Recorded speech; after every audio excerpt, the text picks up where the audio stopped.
Why? Wow. Okay. Okay. What are we going to talk about, Gabriel? Today we will be discussing Scream, the impact that the initial movie created, and how the rest of the franchise follows through with maintaining its tropes, and how those tropes influence horror. Wow, that was so good. That was so articulate of me. So articulate. I think honestly, that's all we need. Okay. Bye. Okay, So so Scream 6 is coming out. Obviously, the Jenna Ortega movie, Wednesday season 2, I believe, also titled. yes. Everyone's pretty excited for it.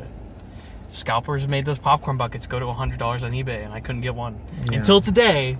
Thank you, Cinemark. You guys aren't fucking assholes entirely. So we will be seated. We already got tickets. yeah, we for got Scream tickets. 6. Opening night, Thursday. I'm probably gonna go again on Friday. I want to see it in 3D. I'm going with my parents too. They actually want to go. Oh, What a weird... Because I forced my parents to like Scream. I was like, Mom, you're gonna fucking like it. I was just like Richie. Yeah. Scream 5. Scream 5. And why? Because we love something. Sorry. It's so good. All right. We're going to talk about each film, spoiler discussion, what like makes them iconic. Because I don't think there's a bad Scream film. I don't think there is I'm a either. rare person to argue that. A lot of people say that there are one or two in there that they don't like. I And think most people will say, "Oh, the third one." Yeah, some people, and the fourth a little bit. Like, there is a cult following to 4 more now than there was, but when it came out, it was pretty mixed. Yeah, but And we'll get into that. I also believe that they're all even three, which I think is the weakest one, It's a lot of fun. It is. It has some good moments, like really good moments, and a very sweet ending. Shitty killer. Least favorite killer. Maybe. By a mile. Maybe. Yeah. Maybe. Hey, we're gonna rank the killers too. Okay. Don't worry. So Okay. you might have to pull those up on your phone later when we get into the video. But yeah, we're gonna talk about all the killers, all your favorites. Most people's favorite, Roman from Scream 3. People love him. Said no one. So maybe no. So start with Scream 1. Okay, so Scream 1, the blueprint. The blueprint For so much. Oh my God, Scream 1 is so. You don't get Anna Faris Matrix kicking Ghostface out of her house Like without this you movie. don't get like this. You don't get the scary movie franchise without Scream 1. You really don't. So off the bat, Yeah, that movie, 80% of it relies on if you've even seen Scream.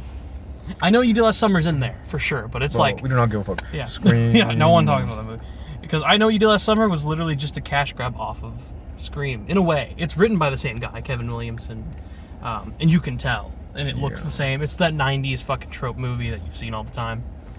But what did Scream not do? Damn, like it's crazy.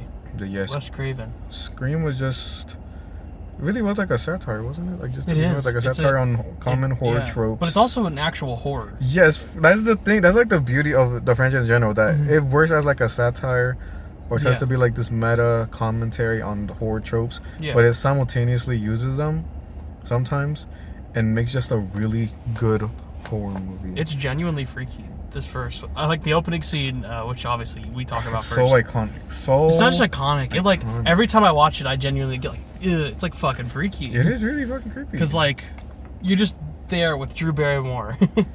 Because well, I guess the great thing is obviously we weren't around back then, but the big thing back then was she was marketed as the face of this movie. Yeah. And then you walk in the theater and you're like, oh, this bitch is dead. It's been 12 minutes. What are we going? And there's an hour 40 left. Oh, what the fuck? Like that's traumatizing to people because Drew Barrymore was such a big. I would have fucking. Dude, that that would have been crazy going that's to like, the theater that's like that. That's like if they say Scream didn't come out back then. That's like saying, oh my God, Margot Robbie's the fucking face of like this new horror movie. There's a new horror IP. And she's dead in 10 minutes, and you're like, wait, what? She's on the poster. She's like prominently the person in the trailer. She's a. On the poster? Yeah, like literally, if you look at like the old poster where they're all standing like that, she's the fucking one at the front of the poster. Like you don't just put Casey Becker there, you know, and just be like, yeah, she's our setup. And you open with her. You usually open with your main character in most movies, which is a good thing about all the Scream movies. Is each opening is its own short film. You could release those as short films, and people will be like, "Oh, that's fun." Yeah, within themselves, they can be. And they all interconnect to previous openings, which is cool. Like the second Scream opening is the theater, and the thing they're watching is the creation of that opening. That's such a... And Scream 2 It's opening so is so fucking meta. Yeah, we'll get to that. We have to... Scream 2 is... Actually, Right. we might be talking about that one the most, because I actually have a lot to say about Scream 2. But Scream Scream 1, 1, Drew Barrymore. Fucking Incredible. intense as shit. Because it starts out, like, pretty funny. She's like, Kazam is the scariest movie. Shaq. The one where Shaq was a genie. No. Maybe we should talk about Scary Movie later on. I mean, A little bit. At least the first one. At least a little bit. No, we have yeah, to. no, I think to Scream- reference it. Yeah, no, Scream 1, incredible. I mean, Intense, funny. Great cast. Dude, they're so good. It's like one of the few movies where I'm like, I know you guys look 30, but I'll allow We'll it. take it. We'll take it We'll because take they're it. great. Yeah. Sydney. This isn't Come Dear on. Evan Hansen. Sydney, one of the greatest final girls. People say this is She's their my favorite final girl. She absolutely. She became my understandable. favorite like a year or two ago when we binged the movies preparing for 5 because we hadn't seen them all in a while, except the And first. We were always like, Sydney just... She's so fucking She will cool. never die. She can't die. She She is. refuses to die. I mean, we don't have to talk about it now, but I'll go down on the hill and say, like, as much as I love Laurie Strode, she's so inconsistent. Sydney is consistent. Yeah. And that's why I really think she's my favorite final girl. Is they've just found a way to not. Like Laurie may Mess be her like up. Laurie may be more like iconic and like the Because she's like Halloween. The face. She's the first. Like the literally, face because it's Halloween. Literally, like the final act of Scream has Halloween as its score. Like it scores the Yeah. movie itself. That final battle. They just littered. Sorry. What is wrong with them? Fucking assholes. I hope Ghostface gets them. For Yeah. real. For real. But yeah, the opening scene is fucking great. Incredible. I'll gut you like a fish. Understand? It's so good. And it was like for like a couple of movies, it was still probably one of the most goriest kills. Like the Yeah. hanging. Her death is brutal, even if it's like not Yes. blood filled and gut filled. And then Like- when she gets stabbed in the neck. No, and she sees her. he chokes her. Yeah, he chokes her. He hits her in the neck, and then Yes. she tries to call for her mom. They're literally She's entering the crawling house, there. but she can't fucking yell. And she literally can't call for her mom. It's so fucked. Like, better than Scary Movie when they're giving. Okay, we can talk about that later. Sorry. We can talk about that. Anytime I think of it, I have to correlate it to just I the mean, what's. yeah, but Sorry. It's so yeah, funny. great cast. Sydney's amazing. She's so the cool. boy, Billy. Billy, obviously, is great. Billy's great. Steve R.I.P. in the beginning. Yeah. We don't even get to hear him. He's just like, Carson, Carson. Yeah. He gets gutted too. I forgot you see his lungs hanging out and like the blood dripping. Yeah. And I know the MPAA was on Wes Craven's ass about it in the commentary. I listen to all the commentaries at work, so I've had them play on repeat, and I know what he talks about. Like apparently in the uncut version, like you could see the lungs falling constantly and the blood gushing out, but they had to cut it. Which honestly, it's already gruesome enough. Yeah. Just her boyfriend dying because she misses a question, and even if you miss the question or you get it right, they're gonna die. And it's the trait of making you think like you have an It ability to sure is. escape, but you really have no escape. And that's what leads later in the film as we see the consistencies of our characters. And you're right, dude. Like Sydney's great. Billy's also really good. Billy and Stu. Are great. Spoiler alert. They're the killers. But, Yeah, spoiler alert, there's 2 killers. It's not just Billy. But they're Even though the they're amazing. People still their favorite killers. Understandable. Completely Yeah. understandable. Like why? Like I can't really think of who else. Even I we mean, can talk about you can great have ones. you can have like one of them be a favorite, like another be a a personal favorite, fave, but you the can't best- deny like the impact of just these 2. They're so good Come on, because the whole come movie on. is pointing Billy in the face, fucking constantly, and you're like, it's too. When you first see it, you're It's like, just a it's red too herring. obvious. It's a red herring. Like, It's it can't way be- it too can't obvious be. to be him. And when Stu's in the talking to Randy in the video store, and they're like both like on him like about the Yeah. shit, you're like, these 2 really feel like they are murderers. Like with these 2. Well, that's just like I to smell make me something. uncomfortable. Like, Yeah. I smell But something. I think that's just a good red herring, and then every time you see it, it's just like, it's so good, like the whole setup and reveal of it. Because, Yeah. I guess the scene after is him sticking in through the window, and a big plot of this movie deals with Sydney's depression after losing her mother, and because her mother, spoiler alert, not a whore. Well, whore. Scream 3 maybe would confirm she's a bit of a whore, but not to be mean, knowing where it all goes. But Scream, we know that she slept with other men, and this obviously affected her, knowing that. Because I think she believes that Cotton Weary, played by Liev Schreiber, murdered her mom, truly, but she begins to question it as all this stuff starts happening. All these murders happening around town near the anniversary of her mom's death. And that starts to really make her feel uncomfortable about her having sex, and Billy is Yeah. a fucking fuckboy trying to rush her into this, you know? Yeah. He really is a fuckboy, dude. It's insane. It's insane. Like, the whole there's that scene in the school when he's like, well, I think it's time you got over your mom's death. It's been a year. My mom moved out and abandoned me. I got over it already. And it's like, dude, not the same. What is wrong with you? She actually watched her mom get murdered. Like, she saw it, like, with her own eyes, like, her getting Not fucking even, bro. murdered. What is wrong with you? Calm down. To be fair, what's wrong with him? He was the one to kill her. Yeah, it was. So, That was something really wrong in the with end, he was just speaking fact. But yeah, Billy's still Brutal. great. And then Randy, come on. the goat. Such a He's a the nerd, audience. Nerd. He's a nerd Yeah. emoji, but in a good way. He is the really audience cool. who's going to see the movie. They're always like the killer. Like this is how to survive a horror movie. Yeah. And then the rules. The rules are iconic. You know all three of them. Yeah. No. You can never have sex. Never have sex. Big no. Big no. The scene, there's a scene that's like at the end where he's like telling everyone, and they're all like, "Boo!" Yeah, I love when he just swipes hits the popcorn away. Big no. Big no. It's a sin. And then same for no drinking or drugs. No drinking or drugs. Yeah. Of course that's important. And It's a never- sin factor. It Never follows one. Ever go alone. Close. Was it not? Never say I'll be right back. Never say I'll be right back. Although later films we do acknowledge that you should never split up. I remember that from Scream. Scream 5. Yeah. That's why. There's so many rules. Every film that has new rules is like a Yeah. gag to like what film it is in the franchise. But I'll be right back, and then you have Stu walking up the room. I'll be right back. Yeah. And everyone's like, oh shit. And you think maybe when you first see it, you might go like, oh shit, is Stu gonna die? Is that like the meta gag? But like, obviously it twists back on itself. Yeah. Other people say I'll be right back in that movie, like very minor times. Right after that scene happens, I think we cut outside to Gail and Dewey, and they're about to go on a walk. And she even says, I think she literally even says like, I'll be right back. Like when she goes to grab something, you're like, oh wait, is that like a hint, like that one of them's gonna die? Are we setting up Dewey to be the killer? Because when you first watch the movie, it's so good how it throws you to everyone. Everyone is a red herring at one point, except Sydney. Yeah. But they even, at points, they make you think like, oh, is Randy it? He's the expert. Oh, is Dewey now acting weird? Is it like the dad? Why is he missing? They try and throw you in all these directions, but it's so pinpoint obvious that that's what makes it funnier, but also way creepier that these guys are just fucking insane people. Yeah. It's so then, good. Dewey's sister, Tatum. She's so. What a good best friend. She was I loved her. Yeah. She was so cute, and she was just such a good character. She actually was a good friend. When you really look at it overall, she's not mean to Sydney. She's like there to stand for her in every regard. She was there for her the whole time. I love whenever after she punches Gail in the face, she's like, it cuts the scene. She's like, bam, bitch went down, bam, Sid, super bitch. So fucking cool. And then she loves her friend. And then I think she got a pretty cool death.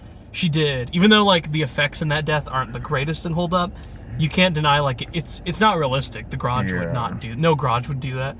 It's like in Scream 4 in the opening kill when the garage goes on her back. Oh yeah. A garage would stop. That's like the point of a garage door. But it's fun that they toy with it because I think people have had that idea like, holy shit, what if the garage did actually like crush me? Like what if I walk? What if I like my mom was closing it when I was walking out and then I was like, oh fuck, I get like split in half. Your body just contorts. Like what if that did happen? I think everyone's had that thought in some way. You watch Final Destination, you probably think anything can kill you. Yeah, like literally. So her death is great, but they don't kill her the typical way. She doesn't get crushed by the garage. It's like she tries to get through this doggy door, and it picks her up, and then her fucking head snaps once it gets picked up to the point where you go under the tilt of the garage. Yeah, she was just a skinny legend. The door could look. She was, yeah. Her nips were really out in that scene. They were. No, I feel like it has to be acknowledged. They has to.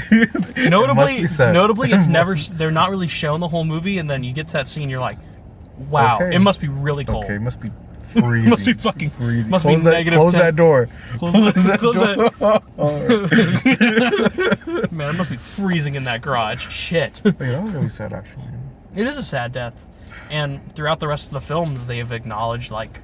It's really had a fucking effect on Dewey, everyone. Especially. Yeah, because Dewey's kind of surrogate sister is Sydney in the later films because of Tatum's death, and Tatum's death is great because she is just a best friend type, and I guess they don't really play her as a red herring either in some ways. She's just a bestie. Yeah, she really is just her friend who is like there for her all the way. And she literally only cares to support her, that she'll like even talk shit to her own brother. All right, Deputy Dewey boy, we're ready to go home. Okay, then those are all the teen characters, right? I think we've been through all the teens. Yeah. Oh, we didn't talk. Teens. 35-year-olds. 35-year-old teenagers. And then, of course, Dewey. Come on. Dewey is Come on. probably the most likable character in the whole on. franchise. He's just What a such fucking goofball. Such a Boy Scout goofball, cornball. Yeah. He's not like so he's not an likable. idiot, and that's the thing. Like when they parody him in Scary Movie, Okay. they make him like an absolute Okay, they joke. literally make him a Nimrod. And But no, they like it's fair to say, and they make him Tropic Thunder, Simple Jack level bad, where he goes full retard. yeah, but Never go full retard. They made Officer Doofy that. But But Dewey is so he's charming. He's so charming. There's so many lines I can just quote from him because He's I've watched just, his movies and a lot especially in the first recently. movie, he's just adorable. This is smile, just Yeah, he always has the awkward smile where he and when there's like the scene when he's eating ice cream and the guy's yeah. smoking a cigarette, and every time he smokes a cigarette you just he see, just looks into his ice cream.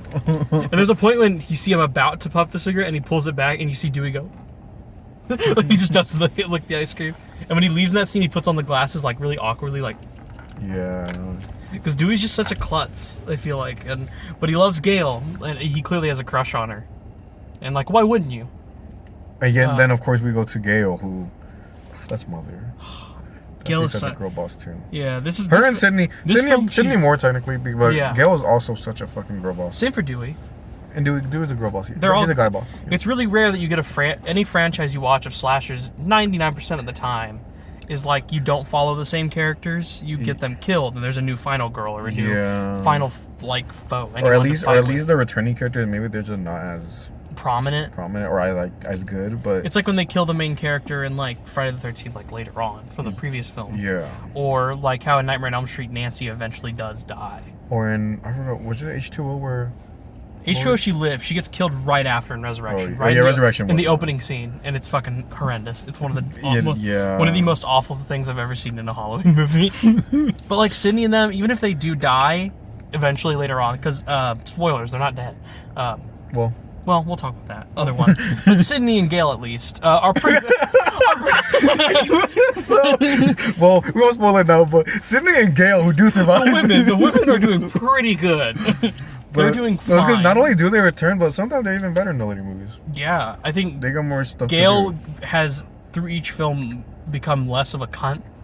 do. Yeah, even though when she was a cunt, I still liked her. No, she's always been likable in some way. She's horrible. She's in a, the first, no, then she's like horrible she's a person in cunt, the first but film. she has a heart. She's a cunt with a heart. Maybe not in the first film. But not really. At the end, Sure. I do believe personally she was doing that because one, watching people die is fucked up. A slightly acknowledgement. Two, she was doing it so she could get money and fame out of it. And that kind of is acknowledged But she in the helped second them. film. I suppose. the heart was It there. was there. Okay. She's such a She had the gun. move your fat tub of lard ass now. She was so fucking funny. Oh my god. She's so good. It's so weird that she like you go from Friends and then this is like her next jump. Because you watch Range. Yeah, Range, because I don't even like Friends. But it's like completely opposite character. She's not a total bitch for looking out for fame. Like literally the one scene where she's like, Kenny, can you believe this? Like I could save a man's life from prison who's like falsely been in prison. Do you know what that could do for my book sales? And she slaps him in the face. Poor Kenny. We haven't talked about Kenny. What a go. Oh, I love Kenny. Kenny, the cameraman. I think he's great. That was sad. I'm not gonna lie. He's actually like really cool. He's just a chill guy. He likes Spoiler Cheetos. alert, he does love Cheetos. He does. Spoiler alert, he does die. He does because of a 30-second delay on a camera. Yeah. That gets him killed. That 30-second delay is a great gimmick. That's such a good gimmick. Every kill has a gimmick, and that's like the good thing about it. That first movie especially. In later movies there are good kills, but most of them are stabbings. This first film has a variety That's of why this ideas. movie is just. That's why the first one is just so special. Cause It's so peak. It's so like funny. It's like But it's so specific, scary and There's unique. like specific details that Yeah. just make it the experience just so fucking cool. It's crazy that the last 45 minutes of the movie all take place at that one house. Yes. And it's never boring. In It's fact, not that's when the boring. movie gets That's the climb. It's just literally, so besides the cool. opening scene, that's when the movie's back at like its most intense and most fun, like constantly. Yes. And there's so much good shit to happen. Like throughout the movie, it's still pretty interesting, but at that house, the house party, it's just the whole concept like, oh, there's a house party coming. Oh, there's like they're gonna be a party. Yeah, and the party's then- a last minute thing because Yeah. school gets canceled. So Stu and Billy clearly at some point had an idea like, hey, if we can get people to go to this party and acknowledgement, and then you just show up there, we have like an entire plotted thing that can work. And it's just so maniacal when you think about it, but it's like genius. Stu's house is so cool looking. It is so I want to visit that house so bad. So I know iconic. Dead Meat did, and I know they've been there. And it comes back later. The actual house. We'll return. We were in a while, honestly. Yeah. But his house is so cool. There's so many like cool rooms, and like the chase scene's great, where she like runs out the bedroom and goes down the stairs and loops around, and he's there. Yeah. So she has to go up into like the higher up room and come out the window. And then she falls on that boat, which is coincidentally covered up. Otherwise, she would have been impaled like that one bitch in Final Destination 5. Remember the one that's like... yeah, that's what she would have looked like had she not done that. But yeah. Okay, that was like all the character discussion for one. Yeah. And then... in terms I guess we just talk about the climax, I guess. The house. I guess. The whole climax is the house, great. Absolutely fucking amazing. Iconic. Every scene in it. Incredible. The sex scene is actually like an emotional depth for Sydney. It plays a really cool cover of Don't Fear the Reaper. Yeah, it doesn't have like a really like... No, there's no actual nudity. There's no loony, raunchy, like 2000s pop song like just playing as they go... And then it was tasteful. It was tasteful, yeah. They don't even show a nudity. Here comes the obligatory tit shot. Obligatory tit shot, no. And that's when they're watching Halloween, and it's the girl who sits up in the bed and is about to get killed by Michael because he's wearing the guy's glasses over a ghost. Yeah. But when you go upstairs, they cover it. Like she takes out her bra, and it's nice like cover. Yeah, but you do acknowledge that she had sex, and right as she's having sex is when Randy decides to tell the rules. So everything is correlated back to her. And then they get a call that the principal has been strung up at the football field, which we should just talk about the principal. We didn't talk about him. Poor fucking guy, dude. Yeah, poor I actually love him because he's played by Henry Winkler, the Fonz, one of my favorite actors, and this guy just gets fucking killed for no reason. Yeah. Just because the movie needed more kills, I believe, is what they say in like the commentaries. Like there hasn't been a kill in a while. I guess people need that to entertain them. And there's a Freddy Krueger cameo there, I guess, when he's looking around, and then Wes Craven's in the Freddy Krueger outfit.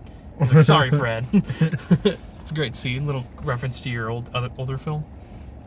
But yeah, it's sad that he dies after he like interrogates those boys about like, yeah, you guys should be fucking killed yourselves because you're making fun of people of your own classmates who got murdered like literally 2 days ago. Yeah. Or even just a day ago. Yeah. Poor guy. So they go see him at the football field, leaving just Randy there, Sydney, Stu, Billy, and Tatum's obviously dead in the garage at this point. Tragically. And Dewey and Gail are just getting back from finding Sydney's dad's car at the bushes. Oh yeah. By the way, their chemistry is also really fucking Sydney cute. and Gail? No, Gail and Dewey. Their chemistry is really fucking cute. Yeah, okay. I don't know why I said Sydney and Gail. Yeah, Dewey and Gail are adorable. Whenever she goes, whenever like they fall because they have to move away from the teens coming, and then she goes, "Is that what you're looking for?" And he's like, "All my life," because she thinks he's talking about her, but it's the car right next to them. Like he didn't see that shit, the crashed car. They're adorable. I'm 25 years old. I was 24 for a whole year. That's the age range of her show. Is people like 13 to 24. I think is like the most popular demographic for her. Yeah. Wonder why? It's probably because she was so hot back then. We'll talk about her Botox in the 5th film. Okay. I'm sorry. We will, but not now. I was watching them with Noah because Noah had never seen the films, and we got to the 5th film, and Noah went, "Oh, what the fuck?" Noah got so scared. Jump scare. I'm sorry. Oh, okay. But yeah. It's like Sandra Bullock. And then the final. Sorry. What did she do? What did she do? No, I'm just saying. It's like it's shocking when you first see it. Oh my god. Okay. Apologies. Sorry, I didn't mean it. Okay, and then the final showdown. They head to after the sex scene, after the sex, after the sex encounter. Yeah. And they're dressing. The killer shows up. And stabs Billy. And after she claims that he could have used his one phone call from prison to do that call that she gets at when she's at Tatum's house. Yeah. Because he gets a call and it's like, "Hello, Sydney, you got the wrong guy." But he could have used this one call to call her. Yeah. But he claims he called his dad, but he didn't get an answer until the cops called him.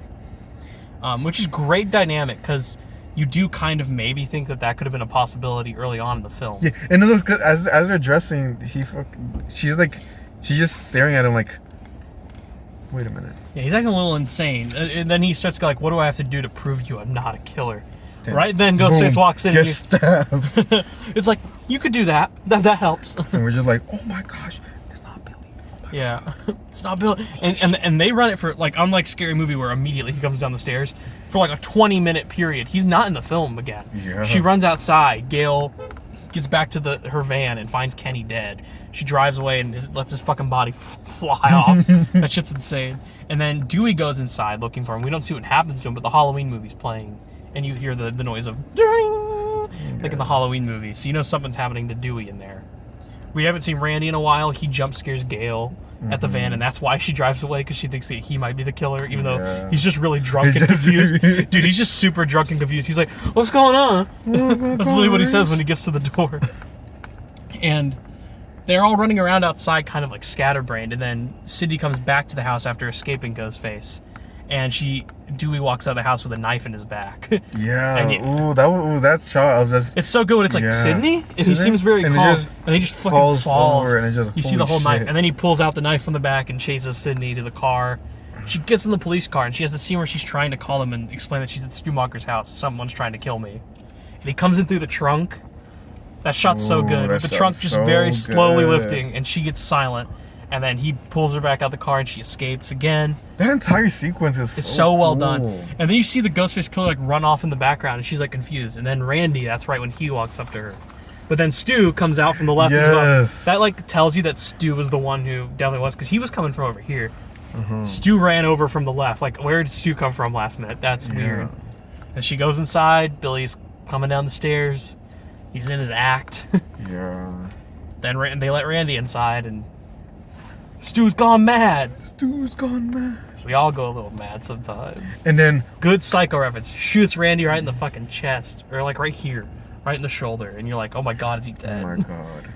And you're just like, Billy's the killer, but how could that be? There was a ghost face like chasing like her earlier and fake stabbed him. Like, what? That doesn't make sense. And then Stu is like right there. That's such a every time that reveal happens, it's so cool. It's so good. He stands there so awkwardly. And he just has, surprise, Sydney. And it's so fucking intense. It's so invigorating. Then they head to the kitchen and girl. That kitchen scene, it's all the best moments of the movie happen. Oh my god. So many quotable lines. Dude, Matthew Lillard looks so good. Matthew Lillard is so I'm so happy he's still doing things. I know he's doing FNAF. Yeah, he's doing FNAF. Cringe as fuck, as much as I will make fun of it. I'm so excited that I believe he's William Afton. He is. That is confirmed? It is confirmed. That's so exciting. I hope they make him insane. I really hope we get this sort of thing again, because he's so good. It's been years.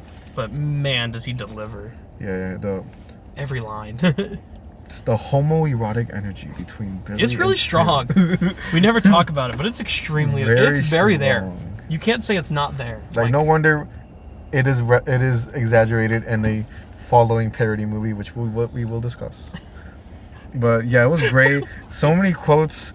It's just, ooh. Your mother is no Sharon Stone. Your mother's no Sharon. It's so good. The more Stu just goes more insane. He pushes it so far.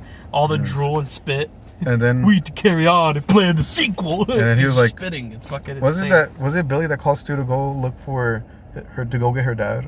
No, he just decides to go get the dad from the closet. Then the dad, it's a scream, baby. Dad's in the fucking closet. He didn't even make it. He has a ball gag in his mouth, a dildo in his ass. Sorry, wrong movie again. Wrong movie. Wrong movie. Yeah, the dad didn't even make it that far down the street. No, motherfucker was literally leaving, and they were like, let's kill this guy. Not kill him, but let's kidnap him and frame him. So their goal is to frame him by cloning his cellular. Hard to say.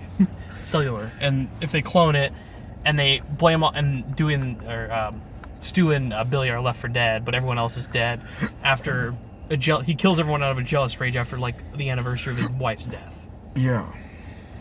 And so it can all be framed on him. Sadly, Stu puts the gun down and it's taken by Gail, and then this distracts them because Gail's about to shoot them. Yeah. And then Gail doesn't know what a safety is apparently at the time. Yeah, Billy gets mad, and then Sydney runs out, and then she calls them on the phone. And then he's like, "Bitch, where the fuck are you?" You get like all the best lines from Stu at this point, where he's like, "Billy, I'm hurt, man. I'm hurt over here. I feel a little woozy." He's so good. And then, you hit me with, was it? He got "You stabbed hit me like 8 with the times. phone?" Was it- You fucking hit me with the "You hit me phone. with the phone." Yeah, that's improv. That's And then was because it? I believe he accidentally actually hit him. He threw the phone. He meant to hit the ground, and then Stu would pick it up, but instead it hit Matthew Lillard on the back of the head. That's such a good line delivery. You fucking hit me with the phone, dick. And then Sydney fucking said, like, why do you do this? And he was like, well, he just, Peer pressure. Peer I'm far too sensitive. I really do believe that just shows that Stu's insane. Stu is only doing it just because he's like, kill my friends. Me getting peer pressure into committing murder, yeah. Killing my I don't even know if it's peer pressure. I believe he just truly felt like killing his friends. That or he actually is just 100% gay for Billy, and he's like, I'll do anything for that dick. Energy, the homoerotic energy. It's so strong. It's really strong, like, in a lot of ways. Literally, there's the scene when they both reveal to be the killer, and they're, like, pushing up against her in the kitchen. He, like, leans his head on his neck, and he's like, we prefer the term psychotic. It's so good. He sticks his tongue out a lot, and he spits a lot in this movie, too. Good for him. Makes him way creepier. Yeah, and then after that while sequence, it's funny, when you really think about everything they're saying, they're like, yeah, we raped and killed your mom, and they're just fucking laughing about it. Yeah. It's pretty brutal when you think about it, truly, what they're talking about. But yeah, after that sequence, what was next? Also he has the, my mom and dad are gonna be so mad at me. because she called the police. Yeah. Then we cut to her, or to Billy, and he's like walking around with the gun, and you think like Stu's just dying there on the table. But, what is it?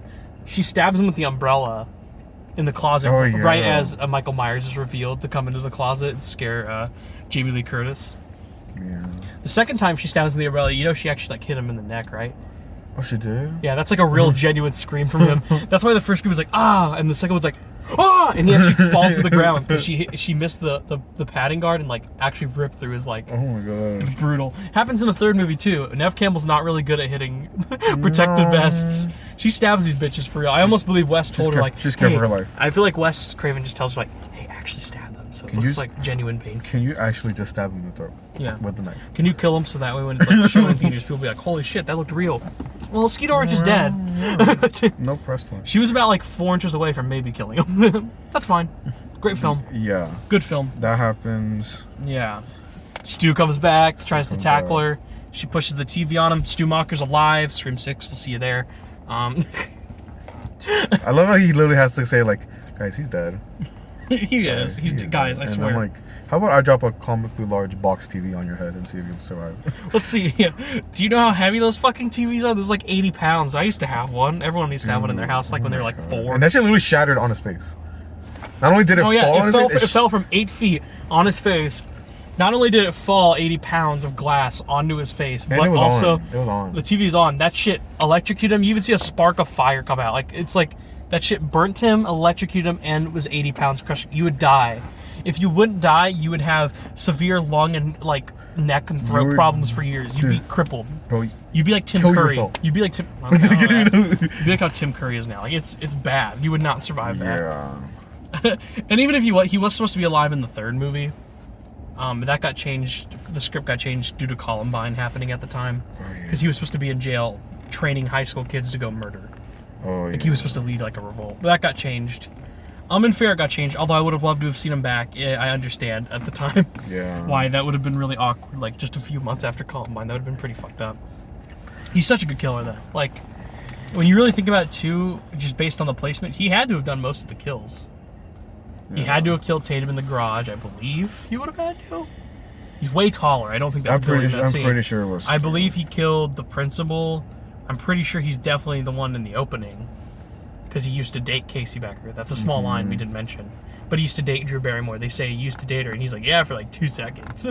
Yeah. So it's all hinted at. Everything is set up very efficiently in that film. It's just specific. It's just very planned and calculated.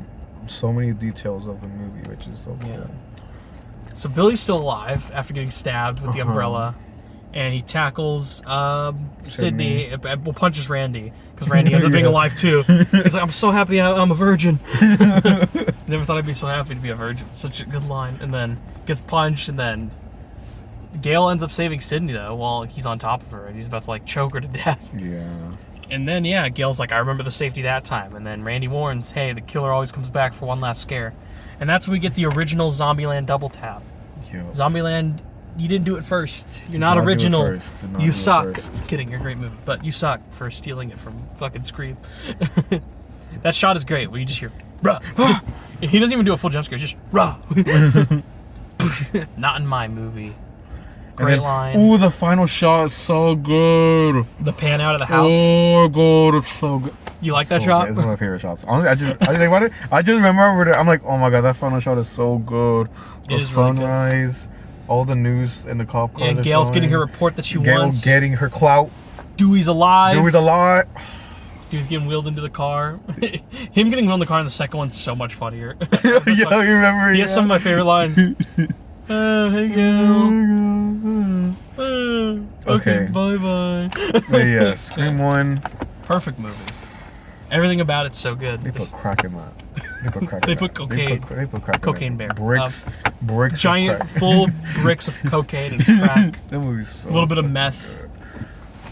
And I all feel in like the- most people, like, movie like watchers, like frequent movie watchers, if they're not like horror movie fans, I feel like a lot of them say, "Oh yeah, I'm here a horror movie. Oh, I really like Scream." Scream is just such an easy one to like. Yeah. Because I feel like it's like not too frightening. It's intense and it's It's scary. intense, but- and they genuinely care about the horror before the comedy at all times. Yes. But it is funny and it is It's so acknowledging everything entertaining. you hate. Funny. in It's horror satisfying. It is because satisfying it's to always watch. constantly. It constantly knows what it's trying to say. Yes. And it's not like meta commentary now, like Deadpool. I feel like now. Hey now, Thanos! now it can be really on the nose. Really. Yeah, even the newest Scream almost is boundary pushing. Not that I dislike Yeah. the film, but I admit like they get You're gonna get. they get pretty like far pushing into the modern day Yeah. isms of it. I feel like now it's like they really don't 'cause think they can. At the follow time, the Scream meta ones. stuff wasn't like a huge thing. This was one of the earliest movies to do it. And that inspired so much way later. But nowadays, everything is meta. That's the joke of any fucking thing you go see. You watch Yeah. Deadpool. Is literally the joke of Deadpool is like, haha, he's talking to me. The person watching the movie. Whoa. That's so funny. That's so. Oh my funny. god, he talked about Wolverine. I know who that character I know is. that is. I know who that is. God. I hate that. Oh. Look, I'll stand by it. I think the second Deadpool's a pretty funny movie. Okay. You know what? That second one isn't as meta. Let us move on from Deadpool, and ultimately, Scream 1, It's a 10 out of 10. 10 out of 10. Do I have to say it? Okay, and now should we just get out of the way? Should we just discuss how, without this, we wouldn't have gotten Scary Movie? Yeah, this should be a 1? small segment. Okay, a small segment. Scary Movie 1. I don't know how you can not discuss this movie. I'm pretty sure we had a friend, Andrew. I'm pretty sure she watched Scary Movie 1 before. No, was it? We put on Scream first. There was We someone. definitely put on Scream. There's someone we know. Who we showed Scary Movie 2. I think Angel saw Scary Movie 100% before he saw Scream. Yeah, which because in is theaters, so- in theaters he was like, "Oh, are they gonna be gay?"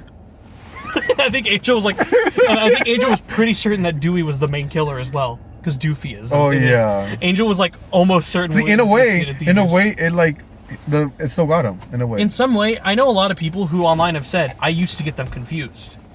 And genuinely, I can get that like, you could get confused. I know a lot of people were like, where's Doofy in this movie? Like, when you watch Scream. Because some people, I think I might have saw Scary Movie first. I'm not sure. I think I saw him right around the same time. It's like this. I know I definitely saw him around the same I know as a fact, I saw The Ring and Signs before Scary Movie 3. Even though Scary Movie 3 is the first Scary Movie I personally watched. But I think I might have seen Scary Movie 1 before Scream. I think it's possible for me. I'm not sure. In case you don't know, Scary Movie 1, parody of a bunch of early, mid 90s horrors. 90s horrors in general. Like, Yeah. did you, like, I know we did last summer, Scream, of Yeah, The course. Matrix. The Definitely a horror movie. Matrix, yeah, The Matrix. I thought that was my trunk. Is Ghostface crawling through my trunk? That open. I'm gonna go close that. Okay, close that. You talk about Scary Movie more. Okay, but Actually, yeah. what the fuck? But yeah, Scary Movie, parody.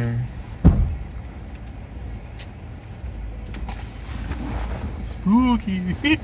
Did you talk about it? But yeah, it's a parody of a bunch of 90s Scared the horror. shit out of me. I was like, we both looked like. No, I mean you'll be able to see in the video where you go. Yeah, I didn't open it. I swear, But- I wouldn't have waited to this point to open it. That was really But creepy. yeah, Scary Movie. It's still also an insanely entertaining movie. It's one of my all-time favorite movies. Like, I said me too. It's we're just so... I guess it's not important to mention. We're doing a private theater rental for your birthday. We're doing. You want to say what it is? Yeah, we're gonna watch Kill Bill. Vol Uno. And I'm like, I think if I did my birthday, I'm thinking maybe Scary Movie. Honestly, it'd be so fun to It'd be watch that in the theater. Haven't I said for years, like, that's one movie I've always wanted to see, 1 or 3 at least, for different reasons. But I don't know. I wonder if a lot of people would want to go to that. But yeah, but I'll plan it. I'll plan ahead of time. But yeah, just It's know so that good. we wouldn't have gotten Scary Movie the first one. You Or don't- just the franchise really in general. Yeah, you don't get that amazing opening with, like, Carmen Electra grabbing a banana. And instead of oh my god, the opening. Yeah, the opening just Carmen It's Electra. so good. Then the boyfriend being fucking Prince, because they were together for a little bit. At least people say that they were together. That's what she says. We fucked a couple times, but that's it. And then it just fucking. It's so good. Every bit in that opening, you're just like, oh my god, this part. Every time. Every time we rewatch it, we're like, oh my god, this part. Oh Every my part god. is so iconic because it's just Every single scene. It gave us maybe Every the single greatest scene. cinematic character in history, Brenda Meeks. Oh my. Arguably the Bro. greatest. Brenda Meeks. This movie's getting me. I'm getting so much more hyped about this than fucking Scream. Because it's so much better. No, Brenda Meeks is just so. Just watch it. Just watch it. Okay, let's move on because this is so. No, the one line where it's like, I was at my friend Sean's house. You know, Puff Daddy. Anyway, with the backup dancer. That's nasty, City. That's lower than security guard. At least security gets you backstage. She don't love herself. She's as fake as press on nails. Hey girl. Okay, we have to move on. We'll actually get to talk about Brenda one more time because the opening of Scary Movie or Movie or the theater scene is the opening of Scream 2. After the Scream movie 2, discussion. Okay, but now let's move on to Scream 2. A film I actually That opening is used to not really like Scream 2. It's pretty slow, but the opening scene is amazing. It might be my favorite opening, and I love the opening to 1 as like a personal. It's favorite. a tie. I can't choose between 1 and 2. They're both great. Both openings are so. One is they do different things. They do different things, but they do them so different. well. That's why 1, 2, even 3 is a different opening. 4 and 5 are kind of like copycats to the first in a way. They both want to be the phone call in the house setup, but 1 through 3 all are something different vastly, and 2 is big. 2 feels grand. No, like, it'd be crazy. I'm sorry, it'd be crazy like watching the first one, think, oh, this is so cool. Then they announce the sequel. Then you go watch it, and that opening is just so fucking. Only a year later, this happens. That's insane. Because the movie immediately feels like a way bigger film. You are going to the opening night premiere of Stab. Stab is the in-universe Scream. The movies we watch, Scream, these are like shittier versions of them. Like, the dialogue is way worse. Like, we get a scene later on in the movie with Tori Spelling and Luke Wilson. So the events of the first movie happened, and then they made a movie. Gail Weathers wrote a book called The Woodsboro Murders. Yeah. And these movies... They made movies out of these actual events murders that happened. that we saw as movies. Yeah. Very meta already. That's good. See, that was good meta. Yeah, and it doesn't really put it in your face. It's like, that's the gag. It's like, no, Like, you get the look joke. at the movie you ever. Yeah, they're not just like, do you get it? Scream 1, it's Stab 1. And then we see through the movie That that happens. Stab is like bad. It's a really shitty movie. It's horrible. That they got big names. It's the exact same thing we saw, but like everything is done way like the writing is way. There's the scene where we talk about. It's been a year. Your mom died. Oh my god, that Luke scene. Wilson's acting in it is so bad, and he's just like, he goes, my mom left my family, me and my dad. That's just the way the cookie crumbles. It's just the way the cookie crumbles. It's so much worse. Bro. And we thought in the first movie, oh yeah, they got like 35 girls to play. Nah, bitch, these are Madonna. They got Madonna now. Tori Spelling. They got Luke Wilson. Heather God. Graham is the opening. Heather Graham's a huge actress. Yeah. Like, I forget. Like, she's the opening. She's Drew Barrymore. And then on the opening kill, literally everyone's like, "Take it off!" Whoa! And the opening because they expand her what she was doing at night. So she got out of the shower. She was doing all of this, and it's and they don't show her tits. That's why everyone's like, "Boo!" She puts the robe back on. I love the call with her in the theater. The call is so much funnier. Whenever she goes, I don't know you, but I dislike you already. And then she walks off the frame and you see the lightning strike and he's on her roof. And it's like, no, it's so much more like, it's so much more It's so mainstream. If you low. watch a normal horror movie that isn't like Scream, a slasher jump scare back then would have been like, oh, he's on the roof, like intense Sound jump effect. scare. Like it's kind of ahead of its time in the way that jump scares are just so filled now. Like that's a funny gag.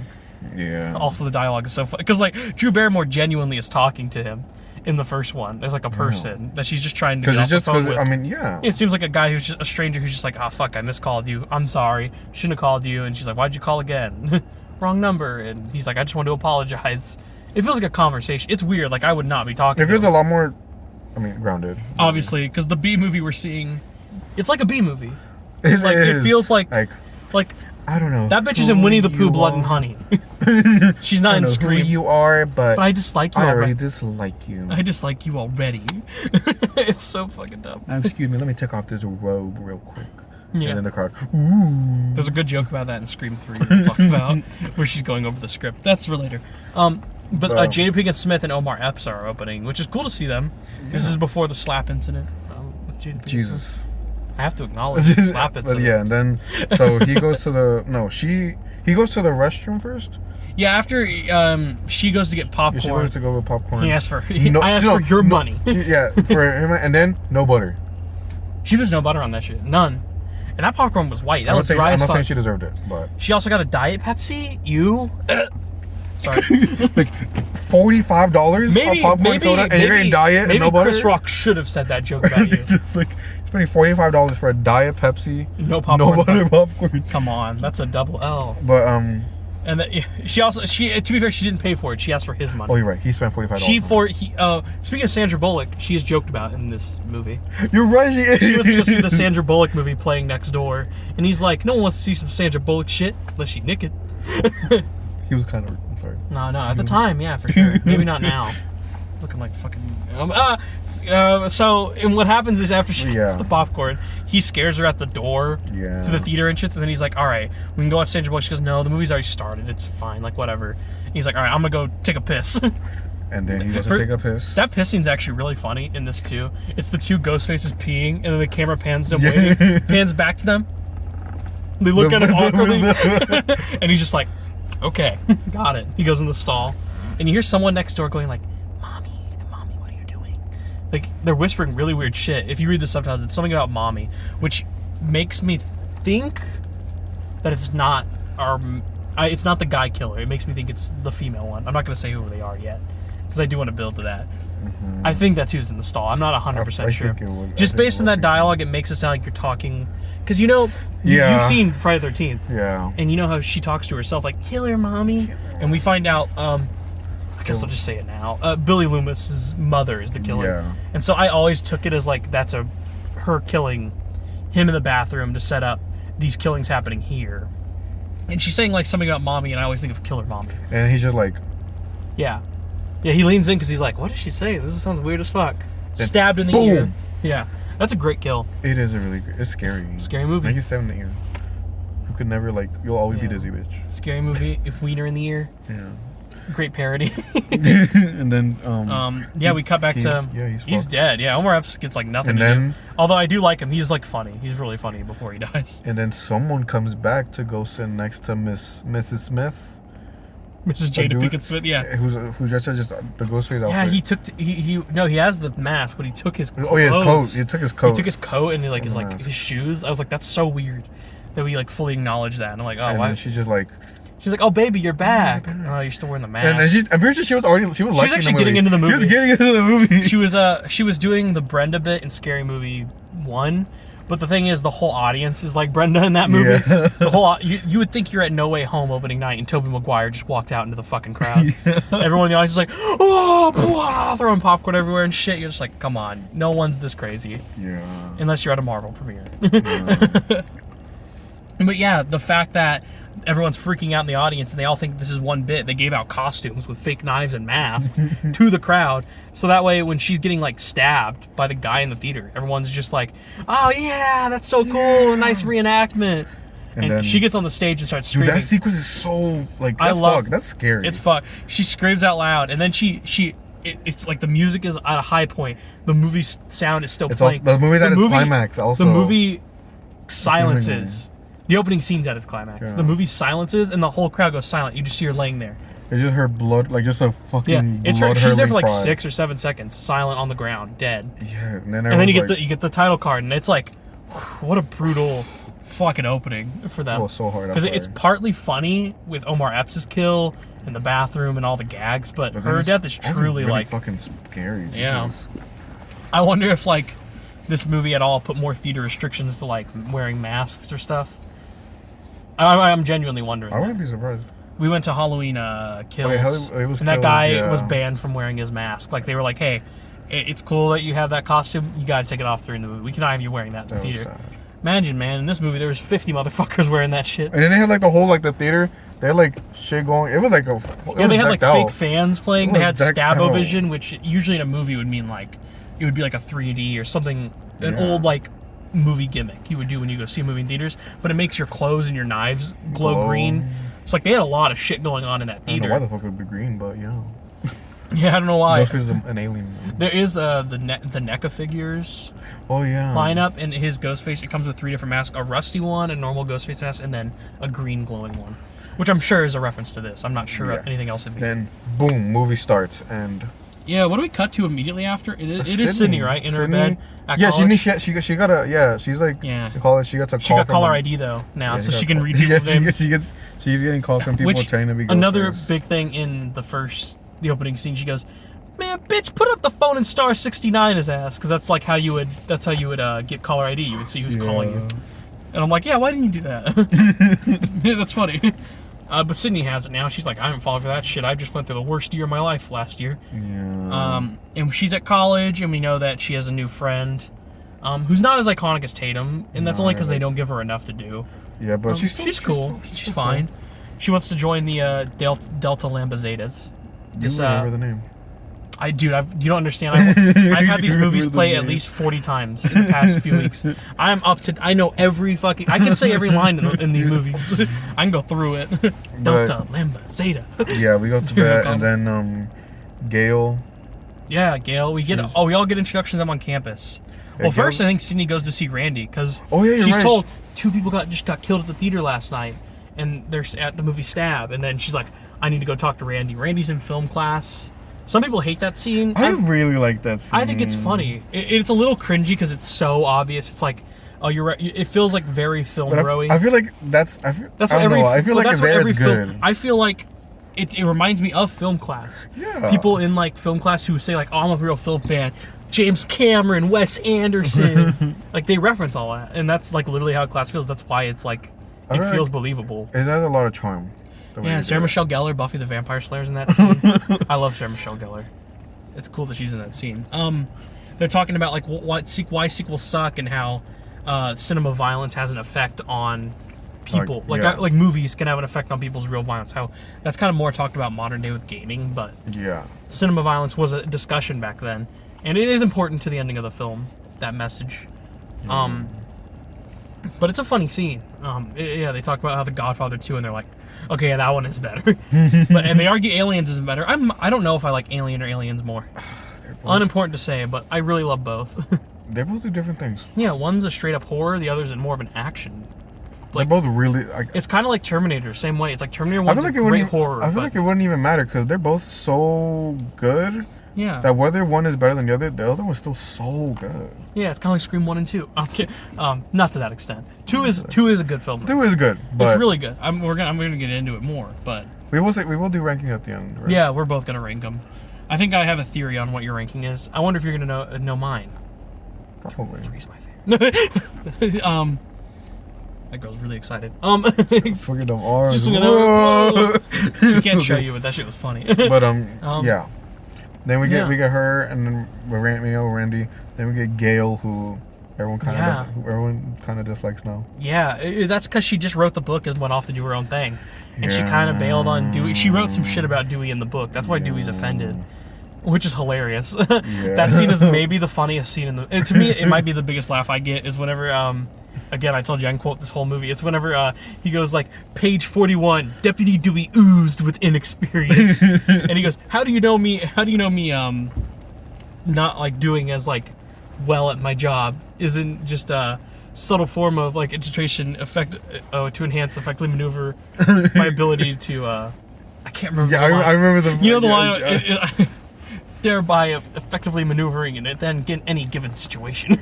He goes on such a long rant, and she's just like, she thinks he's cute. She's like, she doesn't find it threatening or like menacing at all, because Dewey is just such a. He's just so adorable. He's so adorable, and that's Sydney runs into him before that, and they have Then this Sydney really and Gil- beautiful moment. Oh, Sydney Dewey's and- theme is great.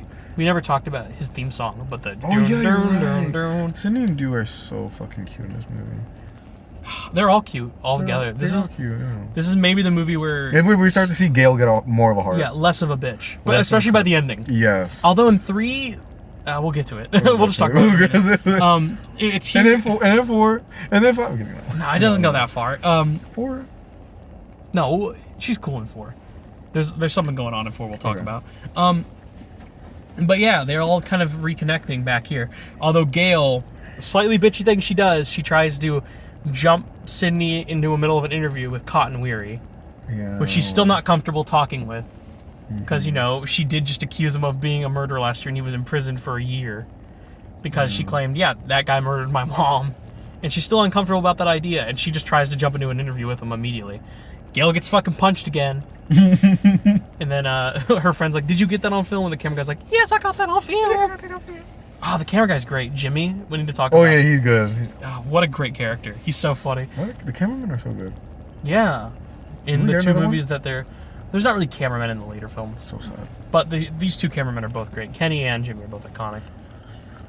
I like Kenny more. Yeah, they're both great though. Like again, they're both really funny. This one's like the guy who just gets the fuck out. He actually leaves. He's like the sensical. He genuinely person. at one point goes like, Gail, I am leaving. I'm not doing this anymore. And she's like, oh, don't do that. He goes, no, I'm gone. No, I'm out. He doesn't Bye. show up till the very ending when he's like, hey, let's do one of those interviews like we had in the past. After everything is set. After everything he literally resolved.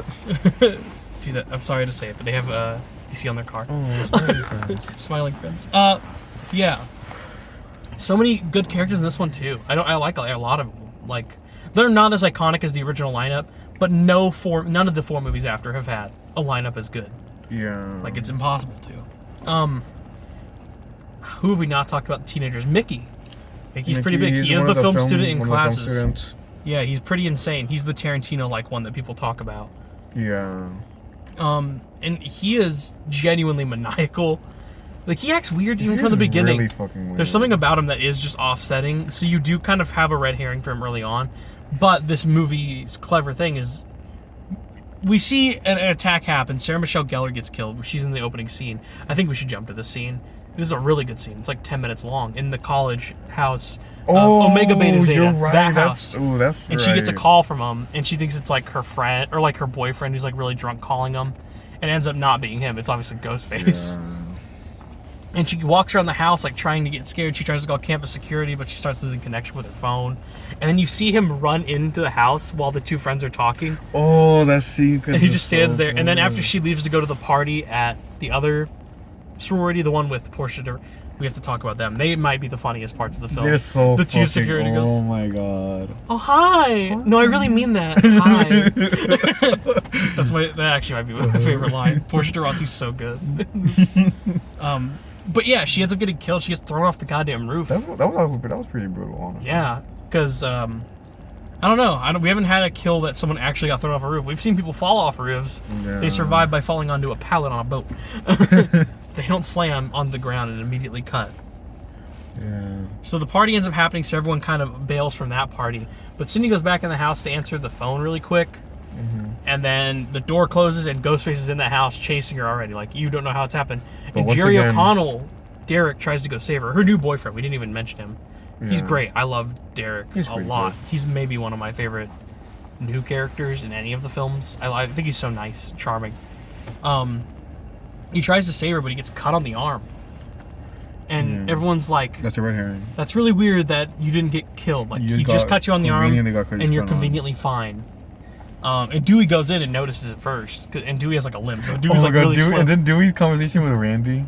I think it's later in the dude, movie. so funny. both like- it's not too much later, Like, yeah. what if it's you? What if you're the killer? Like, we start eliminating people. What if you're the killer? And then Well, they're like, what it's if you're the because killer? Randy brings up that, hey, the boyfriend, obviously, Billy Loomis, and he goes like, But that's a little unoriginal. We're on a sequel now. Like, so you have to go later rules. And he's like, it could be Mickey, the Tarantino a film student who like loves everything about film, because they're trying to create a sequel. We find out in this film, because the killers, the people that have been killed, are all names of people from the previous film. C.C. Cooper and Maureen Evans, Maureen Prescott, Casey Cooper. Yeah. And then the third person who was just killed was Sarah Michelle Gellar's character, who I'm forgetting her name. But she was supposed to be the Casey one, I think. Or no, Steve. There was also Steve, Marine. Yeah. Just know that, yeah. Yeah, all the people who die first are people related to names, like the same names of how they died in order of the last film. Yeah. And it's really like, it's interesting, and Randy acknowledges that. Like, he also goes like, but if Mickey's a suspect, I'm also a suspect. And he goes like, but if I'm a suspect, you're a suspect. You're like, Deputy Dewey. And he's like, right. Let's like move on from that. Let's not talk about that anymore. Don't talk about that anymore. They kind of just skip the conversation. It's funny they're going to get ice cream. That's also the scene where dude, he's just so fucking adorable. He is, dude. So, you just never want to. And like, in this film, when you first see it, you might actually think he dies. Yeah. I was certain when I saw it when I was younger. I was like, oh, that fucking guy is dead. He's not coming back. That's also one of my favorite sequences. That's a great. It's so good. When people have said online that their favorite things about Ghostface are chases. And chases don't happen too often. This is easily, I think, the longest chase scene. It goes on for a while, and it's a big one. Like they can switch between being so like Looney Tunes goofy, like him like falling and rolling. And then they can also be fucking like scary, like genuinely. Like, no, genuinely, this one is horrifying. Oh, I just remember like when Gail, Gail like going through she goes into the soundproof booth, and you see Dewey trying to like call for her, and he gets killed, and he yells on the microphone, and then she's screaming there, watching Dewey die right in front of her face, but you just hear no noise. You just hear her going. Yeah, Gail just barely fucking made it out of that. Yeah, Dewey, you were like certain is dead because he gets stabbed in the back like 2 or 3 times. His back is. You see him cough up blood. He just gets that motherfucker has no spine. I'm surprised he's not in a wheelchair by the next film. I'm pretty sure, like, even towards 5, he still has like a small limp, doesn't he? Yeah, the limp is in every film. Yeah. They, at least in shots, you always notice he has a limp. Here though is the most noticeable. Because it's like he always has like this the whole time. Like he has like the severed nerve. That's how they explain how he didn't die in the last one. He just got a severed nerve. That was all that happened. But yeah, after they have that conversation, at the ice cream booth, we have like a lot of development scenes, but then Randy soon dies. Yeah. Before we even get to Dewey in the chase scene, Randy gets killed in the van. Very unfortunate. It's also a cool scene. It's such a bummer death, though. It's a good scene where they're going around campus in like broad daylight. It's like the first broad daylight kill we ever had. I see you right now, and Dewey's like, yeah, bullshit. He goes, you do, and then he starts making fun of him. He goes, oh, you want to be like, you want to copycat these 2 fucking losers? Like they're not cool at all. Like, make your goals go higher. Dahmer. He mentions like Jeffrey Dahmer. Oh, and then that's technically why like they kill him. Yeah, he's like, oh, you're calling me a bitch. And because I think every other kill besides the Dieter kill, the first Dieter kill, I think the bathroom is the mom. And I think the only other time the mom kills someone is Randy. You're right. Because she does say she confirms she kills Randy. I got a little knife happy when he started making fun of me. About my son, yeah. Once you talk shit about my son and talk shit about me, I am going to kill you. She's just insane. So Randy's death is so sad, man. It is. Like he shouldn't. Like they bring him back in the third film in a cameo, and they find a clever way to do that. But it's just like you just miss Randy through a lot of these films. Yeah. He is missing, and every film tries to have like a film lover, a character like him, and none of them are as good. There's a close one. The close one is in 5. Very recently. Because it's literally direct. Yeah, it's the exact same character. Literally. Except she's a girl and a lesbian. It's good for her. We'll talk about her. She's great. But yeah, it's a bummer that Randy dies. And then Dewey, we mentioned the chase scene. Dewey, you're pretty sure is dead. And when Gail comes back into the building, she sees Cotton with blood on his hands. Yeah. And Cotton Weary's motive this whole thing is like he wants his second of fame. He wants what do you call it? Your 10 minutes? Is that what like the like 10 was it like 10 seconds of fame? You want that's like the phrase. The phrase, yeah. You know the phrase. He wants his moment. He wants to have his big moment. Like I've been framed in jail. Everyone thinks I'm a fucking psychopath. I deserve a little respect. And he wants that Diane Sawyer interview. He keeps telling Sydney about. And Sydney has guards following her around her at this point. Should be honest. Those guards are great. They're funny. They don't do a lot, but They don't do a lot, but they're just always there. And they're always in the background for like the rest of the movie with her. Yeah. Like even in the scene when Derek sings "I Think I Love You" in the cafeteria, the guards are just like, "The fuck, what is going on?" I like that scene. I know a lot of people hate that scene too. I think it's adorable. It's so weird that he would even sing it, but he gives her the necklace, and she wears that throughout the third film as well, like in honor of him, which is really sweet. A lot of people die in this one. A lot of people do die. Because I'm thinking of the first, I'm like, there's like 5, 6 deaths. This one ups the ante to 10, I think. Because they kill a lot of, not just side characters, but we get almost all our teams killed. Most of them are by one guy. Yep. Which, respect to Mickey. Motherfucker. He winning the crazy off. Yeah, hey, he won. Hey, that motherfucker at the end said, "I'm a sick fuck who wants to get caught. I want to go to a trial. I want to blame the movies." It's true, yeah. He tells him that shit. Oh, can we talk about the cop car kill? The one that's genuinely brutal. Dude. That first guy just gets his like stabbed. Like he's in the car. When Ghostface gets in the car, runs the guy over, the pipe goes through his head, and you see it morph into the car. Holy shit. And you just see him twitching and shit. Like, oh my god, that feels like a Final Destination kill. Like, it really does. It does. And I know that the kills in 2 had to be cut down for more gory, and most of the kills are less gory than the previous film. Yeah, but that kill is insane. God. It didn't really occur to me until like we watched it with Angie. I was like, that was pretty brutal. I don't remember it being like that. You know, we watched it like what, a month or 2 ago with her. Yeah. That was great, but. And I forgot if anyone died in that sequence, but the one in the car. Like we have to crawl through. Yeah, that part. The cop car, yeah. No one died then. Well, the cops did. Oh yeah, the cops. Apart from the but cops, actually, no. Sydney gets out. No one dies crawling over the body. Yeah, the friend and she Cindy, goes back to go check the mask. Oh, you're right. The friend comes back. Oh, that death is really dumb. Actually, it like kind of doesn't make sense that he's out of the car and she's like, "What? He's not there?" And then Sydney just runs all the way back to campus somehow without getting caught. But that sequence is still pretty good. Like after the cops die, they have to crawl like on top of the body, Ghostface's body. Yeah, that's true. It's a great scene. We get to the ending in the stage play. We didn't really talk about her play, but she has trauma in it. Oh, yeah. She kind of relates to that character of power. She gets PTSD from the past one because she sees Ghostface there, which I do think he actually was there. A lot of people think like it was her imagination. I do genuinely believe that the guy just ran on stage and got out. Very good chance. And of course, in that scene, Derek shows up first to come pick her up. So everyone's like, "Oh, it's Derek." Yeah. And she's like, "What happened to Mickey? Why is Mickey not picking me up?" I think Mickey didn't pick her up because he says that he had like class or something or some shit he had to go do.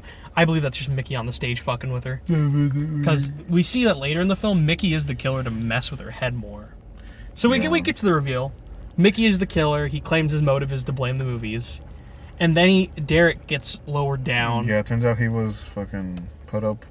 Oh, by the frat. Yeah, for giving him the necklace. Yeah. Because if you give someone your Greek letters, like your girl them, like they have to like punish you. Yeah. So they pour beer in his penis hole and shit like that. Yeah. I'm not even kidding. That actually happens. They do. And they all make fun of him. And it's like a funny scene. Like it's played for a gag, but like Derek is stuck there the whole night. Like he thought he was gonna have to stay there the whole time. And Mickey convinces her like, "Derek, my partner, fucking bailed on me." Yeah, he's the killer. Like he's with me, and he's my partner. And then Sydney doesn't know to untie him or not. And then right as Derek starts yelling at him and Sydney kind of has like a change of heart, is right when Mickey like shoots him in the heart. Like he dies, and I think it's a sad scene. That is pretty sad. It's like actually because he's actually a good guy, and it completely. She just doesn't know how to trust anymore. She's been through this twice, and like as much as all the killers in the franchise are like horrible people. Mickey is really just. Mickey is definitely top 3. Definitely such a horrible person. If I really think about like the worst 3, at least like Stu's funny, so I automatically he gets a pass. He's so funny. He's so funny. He gets a pass. Like, genuinely, Billy.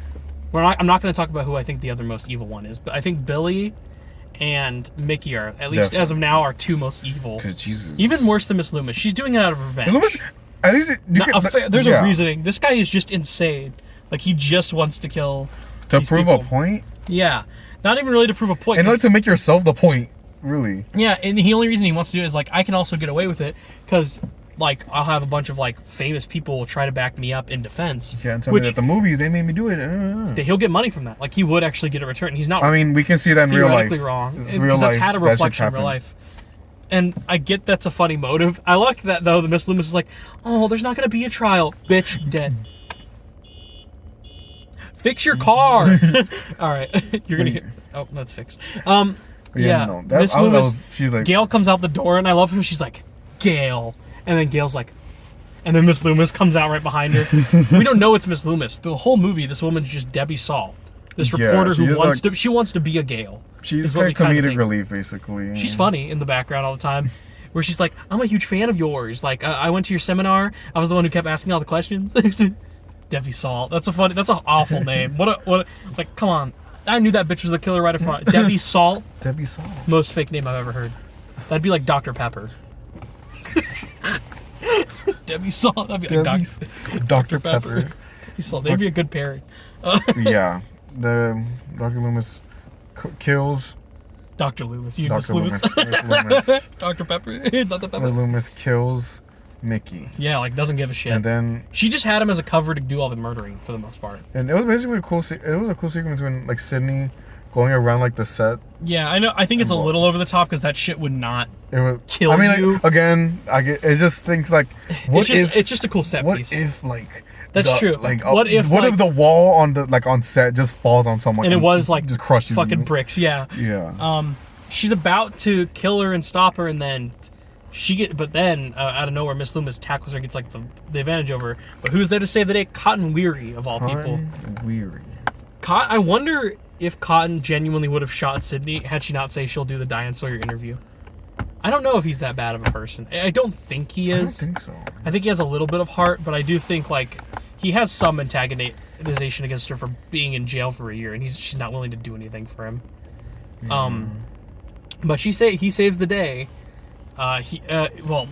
He stops Miss Loomis by hitting her in the chest, and then I think he does kill her. He does kill her. She doesn't get back up. Sydney just what happens is Mickey gets back up, and Gail gets out from under the stage. Dude, they shoot him, and he fucking goes flying. Like it makes like in movies when you just get like 5 bullet shots, and the guy just goes. It's like in Kill Bill, how like you get pushed once, and it's just the shot of them. Yeah, they fly across the room. Oh yeah, like when she hits her with the spike, and the first time you see it, you just see Uma Thurman go fucking flying. It's like, no, that would impale your chest and you'd be bleeding. You wouldn't go flying across the room. But it's so 90s. It's so 90s. No, but the Tarantino kid being hit with that. Oh, that's ironic. Maybe that's gagged. It. Oh my god. Gagged. They Kill Bill them. They should have had as that happened. I can't wait for people to see that on Sunday. Okay. But yeah, that happens and yeah, they gagged Mickey. What a fucking bitch right there. And then Sydney's just like, I might as well shoot her in the head just in case. Yeah, I mean... She says, just in case. And at the ending, she says, Cotton's the hero, he saved me. She gives him his fame. And Sydney walks off literally into the sunset. Almost like metaphorically, like she wants to get away from this all. And that does lead us into the third film. What would you rate 2? But then Dewey... Dewey is alive. We were mentioning he has all those funny lines. Hi, Gail. I love whenever it's like, all right, we have to go. And he's like, bye-bye. And then she's like, I'm coming too. And he's like, you're coming too. Because he's so like fucking knocked out and on drugs, like he's just barely awake. Yeah. He has like one shoe on. I remember his like foot. Oh yeah. It's so funny. It's just such a cute little. It's so glad that Dewey lives. Apparently he was supposed to die in this one way back then, but they just love Dewey so much. I mean, come on, understandable. But yeah, 2, great. It's a great film. I do love 2. I think Deadmeat said this is his least favorite, like by a far. Like, he used to think 3 was the worst, but he actually loves 3 now. Maybe he needs to get pregnant. Maybe. You don't remember how we used to say that about, what's her name? Possessed by horror. I watch her channel still. Good for her. When she was pregnant, though, her taste was her going taste up. got... There's a YouTuber we watch, the horror movie YouTuber we watch called Possessed by Horror. She has... Almost all her opinions are hot takes. Then she got pregnant and she started getting like actually. And we were like, oh wait, we agree that she's like, I love bodies, I love X, I love Pearl. Like, okay. And then it's like, okay, wait, I do she too. Like bear more children. Keep getting pregnant. She's becoming an idiot again. No, I'm kidding. I love her channel. Okay. We're fucking with it. Okay, but yeah, Scream. good. Yeah, I think it's like an 8. I love it. I'd give it an 8 too. I used to be like a 6 or a 7. I really love it. That smells so good. I know you want. It's like it's Jolly Rancher. So this is a Jolly Rancher like watermelon. It's pretty good. You want some? Wait, what else, right? It's hand sanitizer. That smells so good. Okay, but yeah, 2. Great movie, Good. 8 out of 10. Let's get to 3. We can Let's go get through this to one 3. quickly.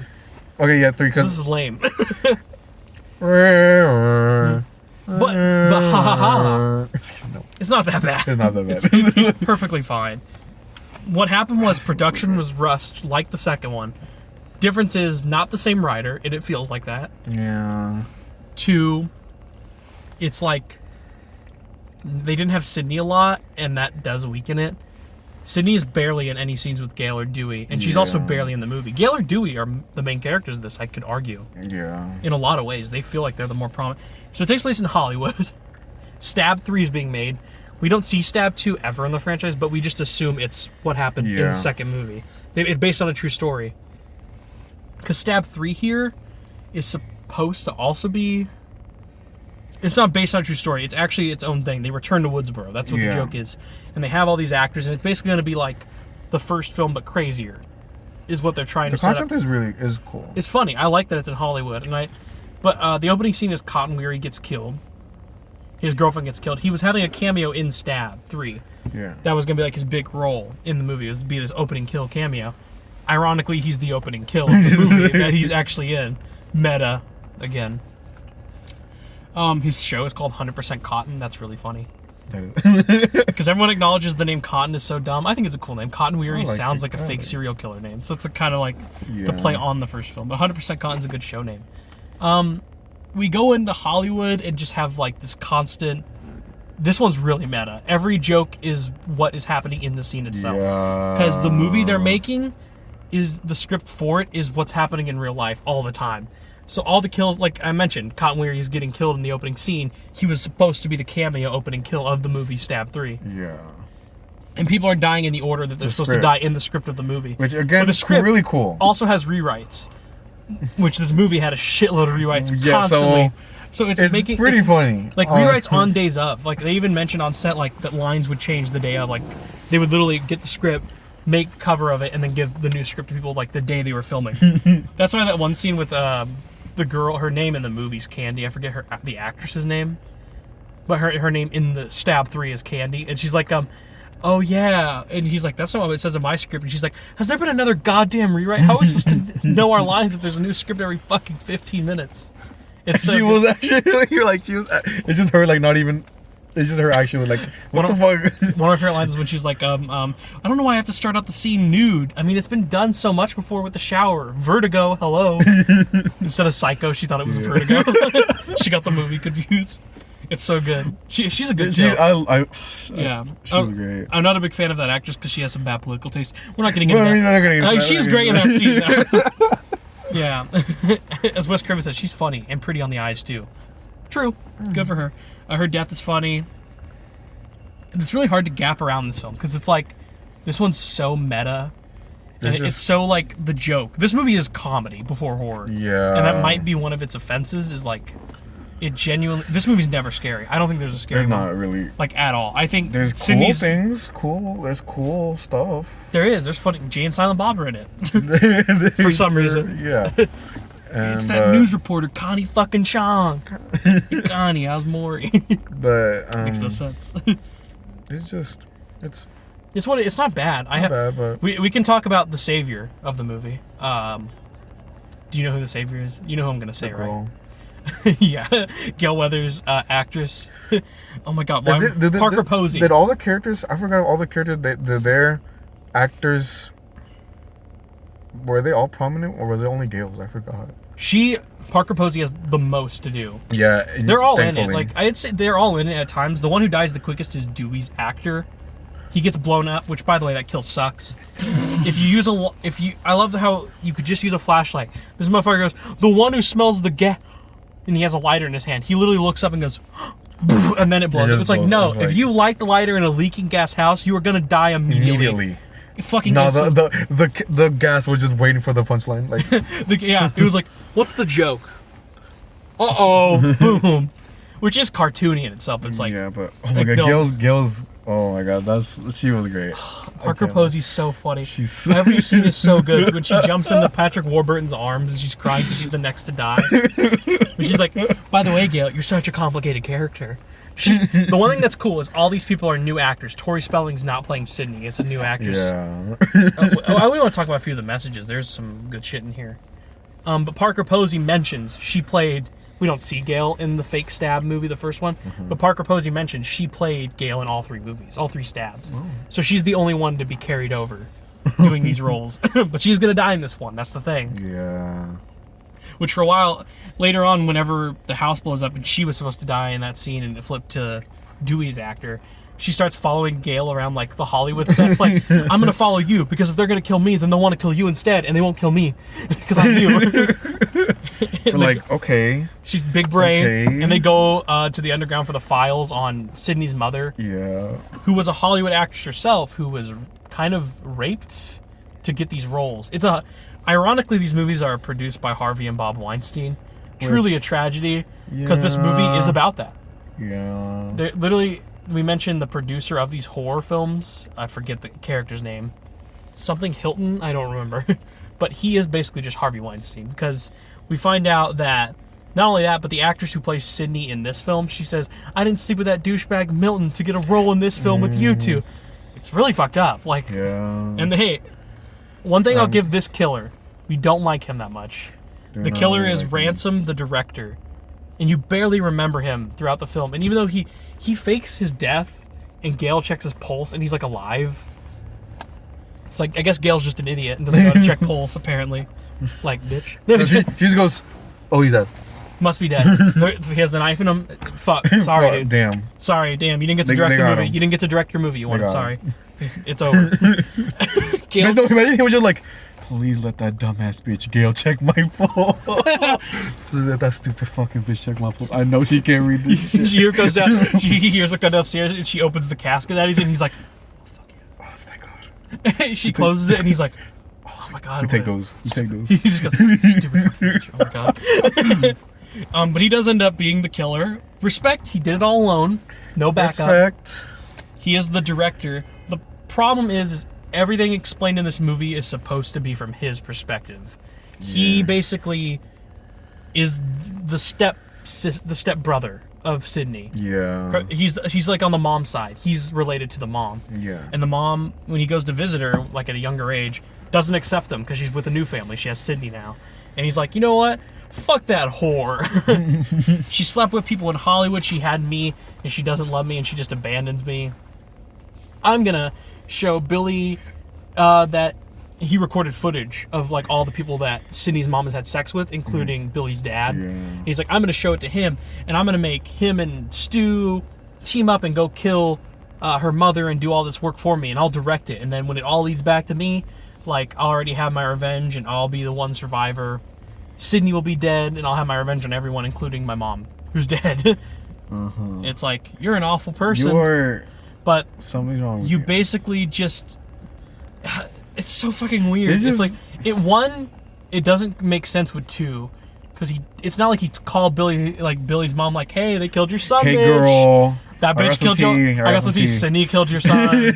That's just crazy. And then fucking let's hit up this mentally ill student at this university. Because I found him online. You can claim that you found him online on Reddit. You got I don't know. You got this, bitch. You can take all of it. Debbie Salt, that's your alias. Good luck. You got this. I'll do like that doesn't even make sense. Then Nap flops and he's like, damn, I came up with 2 convoluted plans and they both fucked. They both didn't kill Sydney. I guess I'll make a film. I guess I'll make my 3rd film in Hollywood. I'll make Stab 3. And I'll find a way to get these bitches all here. And his acting is overacting. Like, anytime the killer's revealed, their tone changes. They shift from like, oh yeah, I'm a little goofier, I'm calm, to like, fuck you, you bitch. That's actually how he acts. Yeah. There's one scene where he's like, God fucking damn it. Yeah. He's good in the role. It's not that he's bad. But it's just that his killer, it brings down the first 2 movies. Because it's like, oh, you did this? Like, I don't like to believe that. It just completely, like there's no... pretend it didn't happen. I really do when I watch this one. I really do. But it has so much good scenes for the other characters, because this is Sydney's, like, huge arc getting over her mother. Finally, she has trust people, and the people she trusts are Gail. Gail. I mean, she Dewey. trusts herself. Gail. Obviously, Dewey. she trusts herself. Gail and Dewey, and I guess we would talk about this. We didn't talk about Patrick Dempsey's cop character, but he has kind of a crush on her, and he's a huge red herring. But he ends up not being bad. Are they married in the 5th film? I'm pretty sure it's His name heavily is implied. Marcus Kincaid, and she goes, and Dewey asks her, "How's Mark?" I swear to yes, absolutely. And every time I watch it, I've always Definitely. been like, watch Patrick Dempsey show up at the ending of 6 and be like, "You need to talk to Sydney." Do you need it? That'd be a gag. I'm sorry. And then he gets killed. Be like, "Fuck, this bitch didn't give a lot of time." And after your kids, after your husband. But yeah, 3. He's alright of a character. Another character that's funny, really quick before we finish 3. I like the Ben Stiller lookalike. He's the partner to the cop. you're right. One who's like, he's in a movie called Stab. He was stabbed. He was stabbed. It's like, that guy's funny. He just does not give a fuck to be there.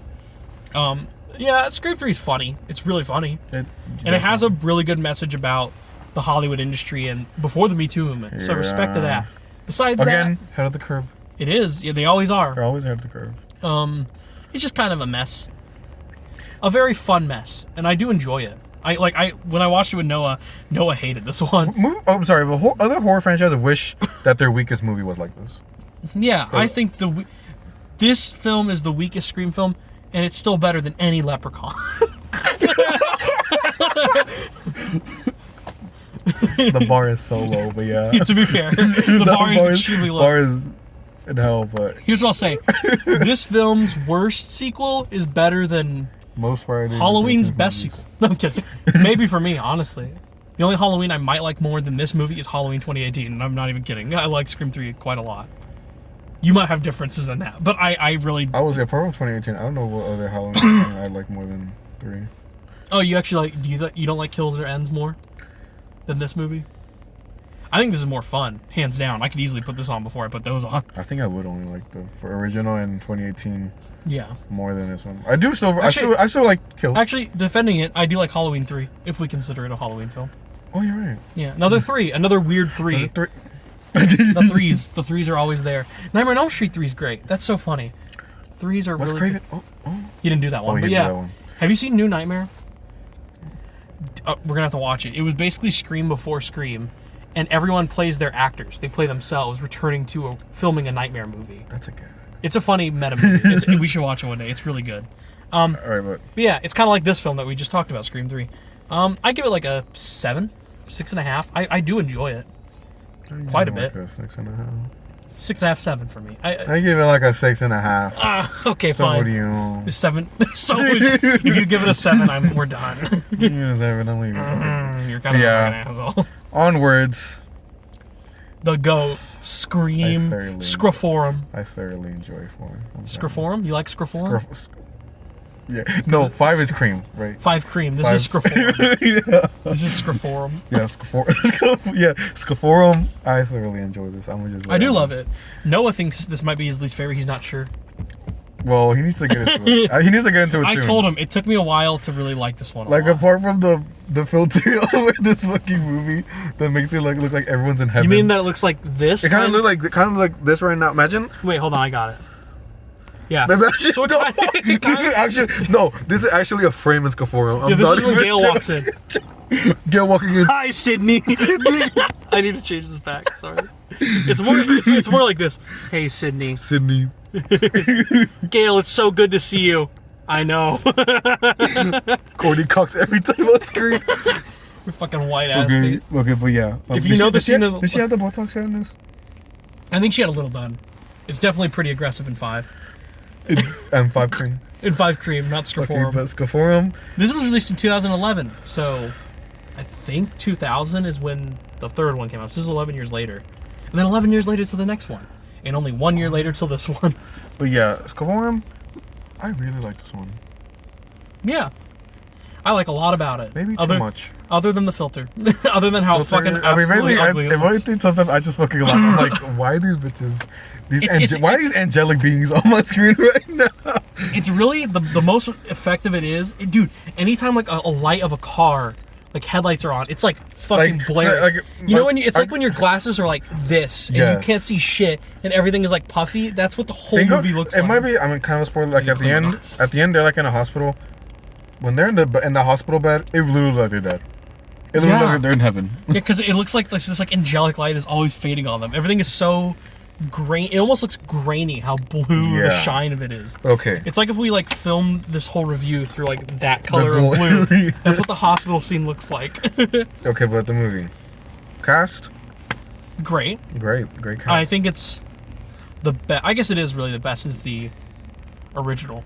Yeah, we got At Sydney, the point we're at. Sydney, who love Sydney. Yeah, she's great. She wrote a book about her life.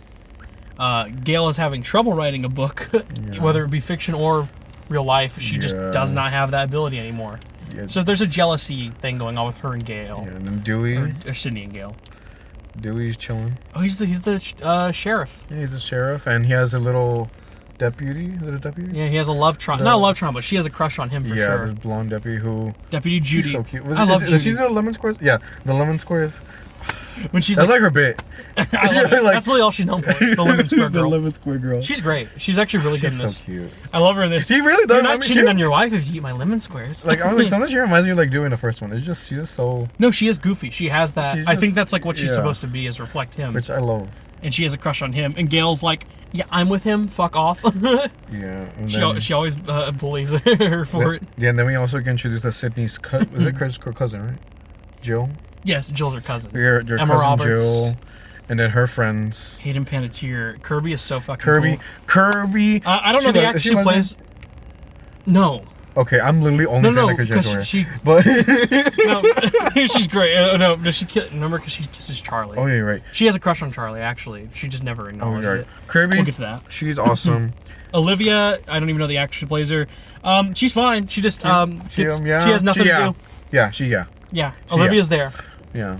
She laughed, then she laughed. She she laughed. And I'm being then she genuine. That's laughed. actually what happened. That's Olivia. She laughed. Yeah. And then there's Charlie. There is Charlie, There's Charlie. played by Rory Culkin. I have to get the Culkins right. This is the long-haired one. It was Charlie the one with the long hair or the one with the camera? No, Charlie is Culkin. I forget the other guy's name. The guy with the camera's funny. I forget his name. He's in Saw 2, I think, or Saw 3. He's in one of the Saws. I forget which one. Is his name? He's in Saw 2, I'm pretty sure. He is 100% in Saw 2. I remember. He's good in this. He's really good in He's this pretty too. good. All the characters in this are likable, to some extent. They're not heavily developed. Again, the most developed they've ever been is the first. Yeah. But, I mean, I guess the first... I mean, aside from being so good, it does have the advantage of... I think... I don't know. I want to... No, it has the same amount of characters, isn't it? Yeah. I was going to say the first one had less characters, but... No, it has just Yeah, about the it's not same. the same, Yeah. so- The only difference is that this has a teenage group about the size of that one. But and the then thing on that's top of different- that, they have the main characters. We have that our main already characters established. now. The legacy characters. As the Yeah. fifth one, they'll be. This one, they're still kind of So I guess you can just say the like, characters. they They're the kinda main did- characters still. They did kind of have a lot to juggle because they can't just make the legacy characters Yeah, underdeveloped. but the thing is, the teens aren't the main ones this time. Unlike 5, and this isn't a bad thing about 5. 5, when we get to that one, is about the teens. Our new characters are the leads. Gail and Dewey and Sydney, all in it, They're in take it- the back seat. which I they're think good, is though. a good thing. And they did good. They're still really good in the roles, but the teens get the lead. Here, the like- teens aren't the lead. The lead is Yeah. still Sydney, Gail, and Dewey, but the teens are prominent to this factor, which is pretty cool too. And now the kills. Oh, let's go through them. That really is how you tell the story of this one, is the kills. Opening is, I don't actually like the opening Okay, of this I'm one. gonna be real. This is my least favorite opening. No, easily. I think that's easily most people's I think least it's. favorite I opening. think when I saw it, I actually think this is the second Scream I ever saw. I was like 12, and I think I remember being like, "That's I think funny." I think it was one of the. I think I saw this one second. I was like, "That's funny." I got the joke of stab 6, stab 7, and the intros of I thought it was that. annoying. I thought it was funny when I was young. At first, I thought it was annoying. Really? Now I And still now- think it's kind of annoying. But Now I think it's cringy. It's not really that. Okay, it's not a clever opening. The only thing I find funny is when Kristen Bell stabs her friend. She's like, "Shut the fuck up and watch the movie." I was like, wait, that's so mean. I love Kristen Bell. I just love them because of the actors and actresses. And then the actual opening scene is just like the main one, the one that's actually real. Which It's just a really mediocre version of the first, like a really mediocre version of Yeah. that. It's not that intense. She gets crushed by the garage. It's fine. It's an opening. It It's an opens the opening. movie, and you're like, yeah, the movie really Then, gets boom, going. we get flashbang because of filter. I literally couldn't see the fucking movie. I was like, what's going on? Are we in Woodsboro? It's too bright. Just saturated. It's all white. But God. yeah. We're back in Woodsboro in this one. I guess Yeah. that's important to mention. So, because the second and third are not in Woodsboro. Yeah. This one returns to Woodsboro.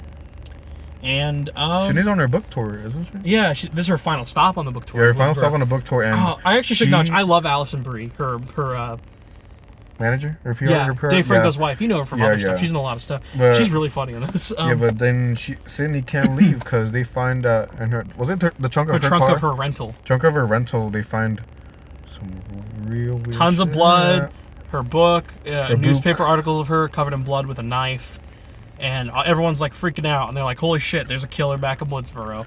Like And Sydney, you that's bitch, in the leave it scene. all. That's the scene like right after we cut to them in high school, and Yeah. they all get their notifications on their phone, and they're all just like, iPhone. "Holy shit! Like people fucking died." iPhone. They're iPhone 2s. How old are the iPhones in this one? Like what year is this? 2011? I don't know. It's like iPhone 2 or 3, right? 3, I don't know, but The point, the old iPhone. yeah. Then we see, I guess at this point we start seeing more like teens. don't we? Yeah, but this is where we get to spend some time with the teen characters because they are more freaking out. They are the ones. Yeah. I think so. They go to the police station after and report that they got a call from the killer when they were driving in the car to school. Yeah. They all think the killer's Trevor. Trevor is Emma Roberts' ex-boyfriend in the film. We believe that he cheated on her with the girl in the opening. Yeah. The blonde girl in the opening. The one who's like, you're the blonde with the big tits. She's like, I have 130 IQ. That's pretty funny. I'll give him that. That part's funny. As much as I don't That like was the opening, good. that's a pretty good bit.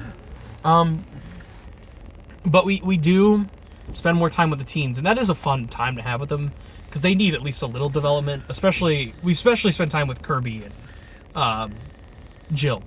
Yeah. And they go back to the house. They're watching Shaun of the Dead. They're laughing. They have cops guarding them outside because, like, in case anyone's gonna be murdered, it's gonna be wherever Sydney is, and Sydney's staying there. Yeah. That's what they know, for sure.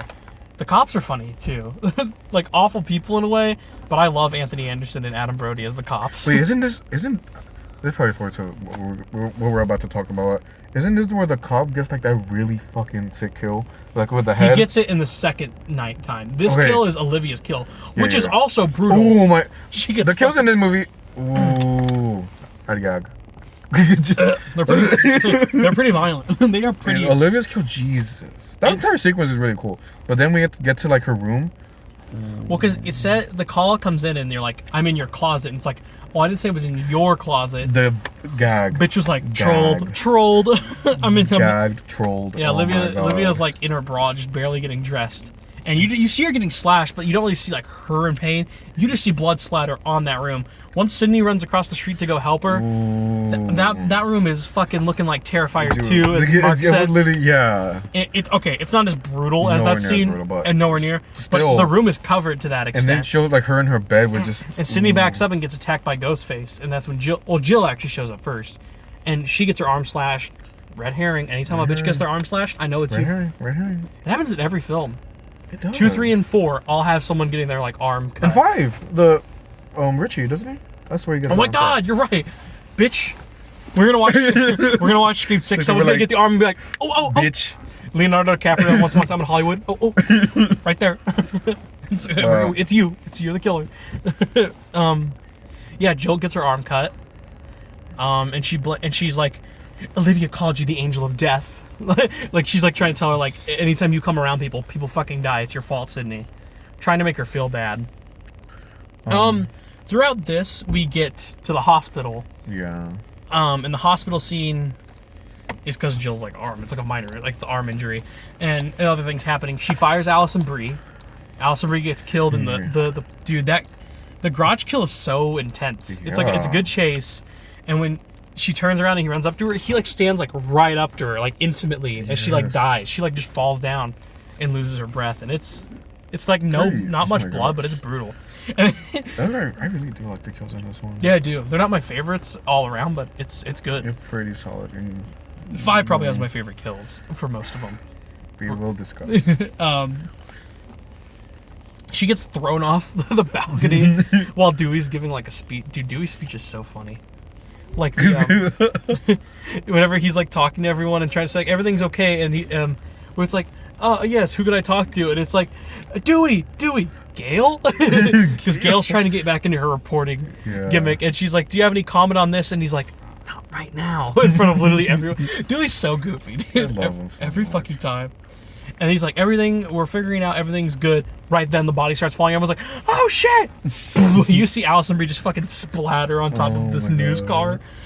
It's so funny. You look fucking like Looney Tunes fucking. No, literally, because then Gail is sitting right next to the car that just got splattered. And Gail's just like, everything's under control. Everything's under control. Mm-hmm. You sure about that, bitch? Unfazed. You sure about that? She's used to it. She's like, I've seen worse. Yeah. Also, that girl was an asshole to me. Yeah, and mind you, the entire time they all look like they're in heaven again. I need to mention. Even though this scene is at nighttime, it might as well be fucking 2 a.m. It might as well be like 2 p.m. in the day. It might as well be the afternoon. You see how it is like right now? It might as well just be like. So, yeah. I love this shit. Oh my god! Like, actually, unfazed. Unfazed. Like, do we? This is honestly not that far off. No, this is actually more so. I'm not even joking. This is actually more so what it looks like. If only it looked like that. You just couldn't see shit. That would be even better, because like shit. Yeah. At this point, she has an interview set up to go to this film club, and they kind of talk about the new rules. You pretty much have to be gay, which is not like a rule I'm used to knowing. These cars are getting... I'm gonna film this. What is happening? Everyone's trying to get out. It's because this guy was backing up. The security guard came this way. Funny. Look, this is why you record at a mall. You get people being fucking idiots every time. No one here knows how to drive, but that's fine. Me neither. That guy... Oh my god. Never mind. Everything's fine. It's Okay, fine. okay, what were we talking about? Oh, yeah. We were talking about... what were we talking about? Oh, the film club. She's in the filter. Shit. No, we're in film club, and we learned the new rules. That gay rule is not something I'm really used to. Were they just really backing in? Okay. I don't think that gay rule is a real rule that applies. I've never seen like the gay rule really matter. No. If anything, gay people might die more later on as we've gotten into modern times. Yeah. We'll see Mindy die soon. You gotta manifest him, man. Oh no, I'm tragic. I mean, she is, but we don't gotta manifest. Yeah, we'll just wait. We'll discuss in a bit.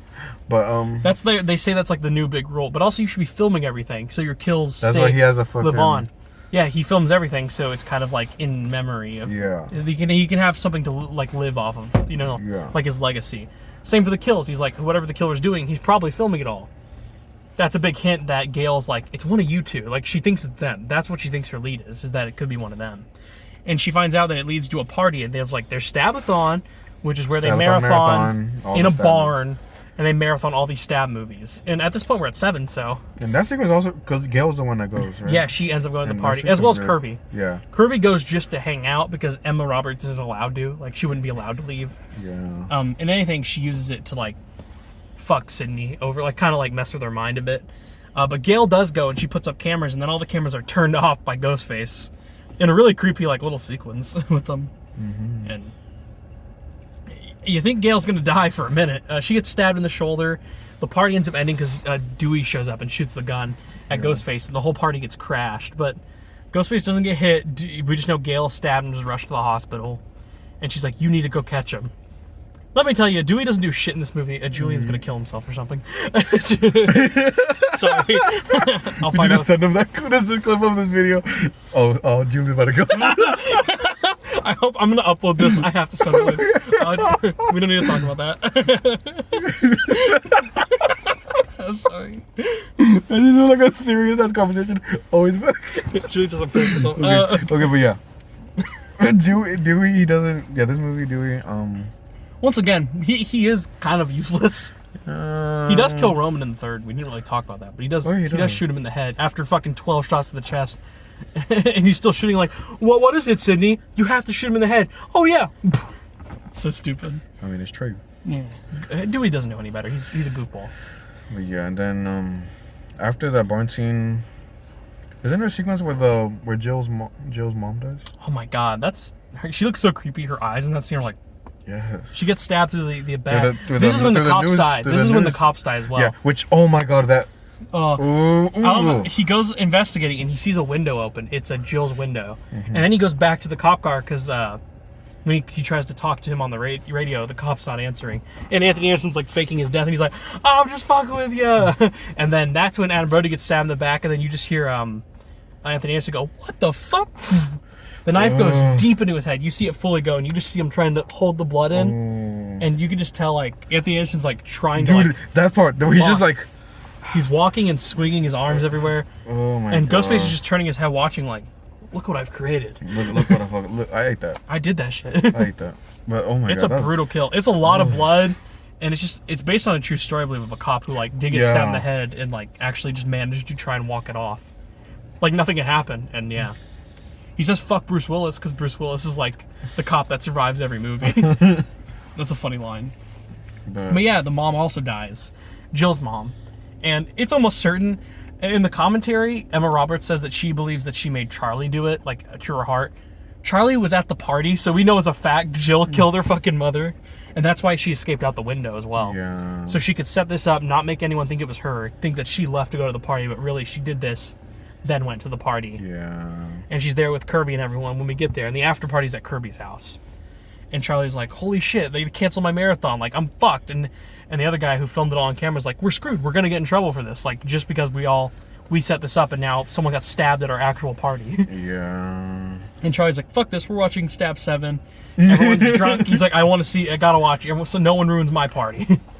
And shit starts to go wrong once Trevor shows up. And he's like, you invited me, Jill. And she's like, I don't even have my phone. How the fuck did I invite you, Trevor? Kirby has like a really funny scene where she's about to make out with Charlie. The guy with the camera goes drunk outside. Trevor goes looking for Jill upstairs for a moment. Yeah. And then Charlie and Kirby are about to kiss. And right then, that's when Trevor comes back in the room and like ruins the whole moment. And Trevor's like, I love this scene in Step 7. Step 7. Get you. And then Charlie gets mad and leaves. And then Kirby's like, dude. And then he's like, wait, no fucking way. Y'all no two? Way. And then she's just like, who invited you, Trevor? He just starts laughing at him. We go outside and the guy gets killed with the camera. Yeah. Because he's just drunk and he's acting like an idiot. And he's like, no, I'm gay. If it helps. Immediately gets fucking murked. Progressive.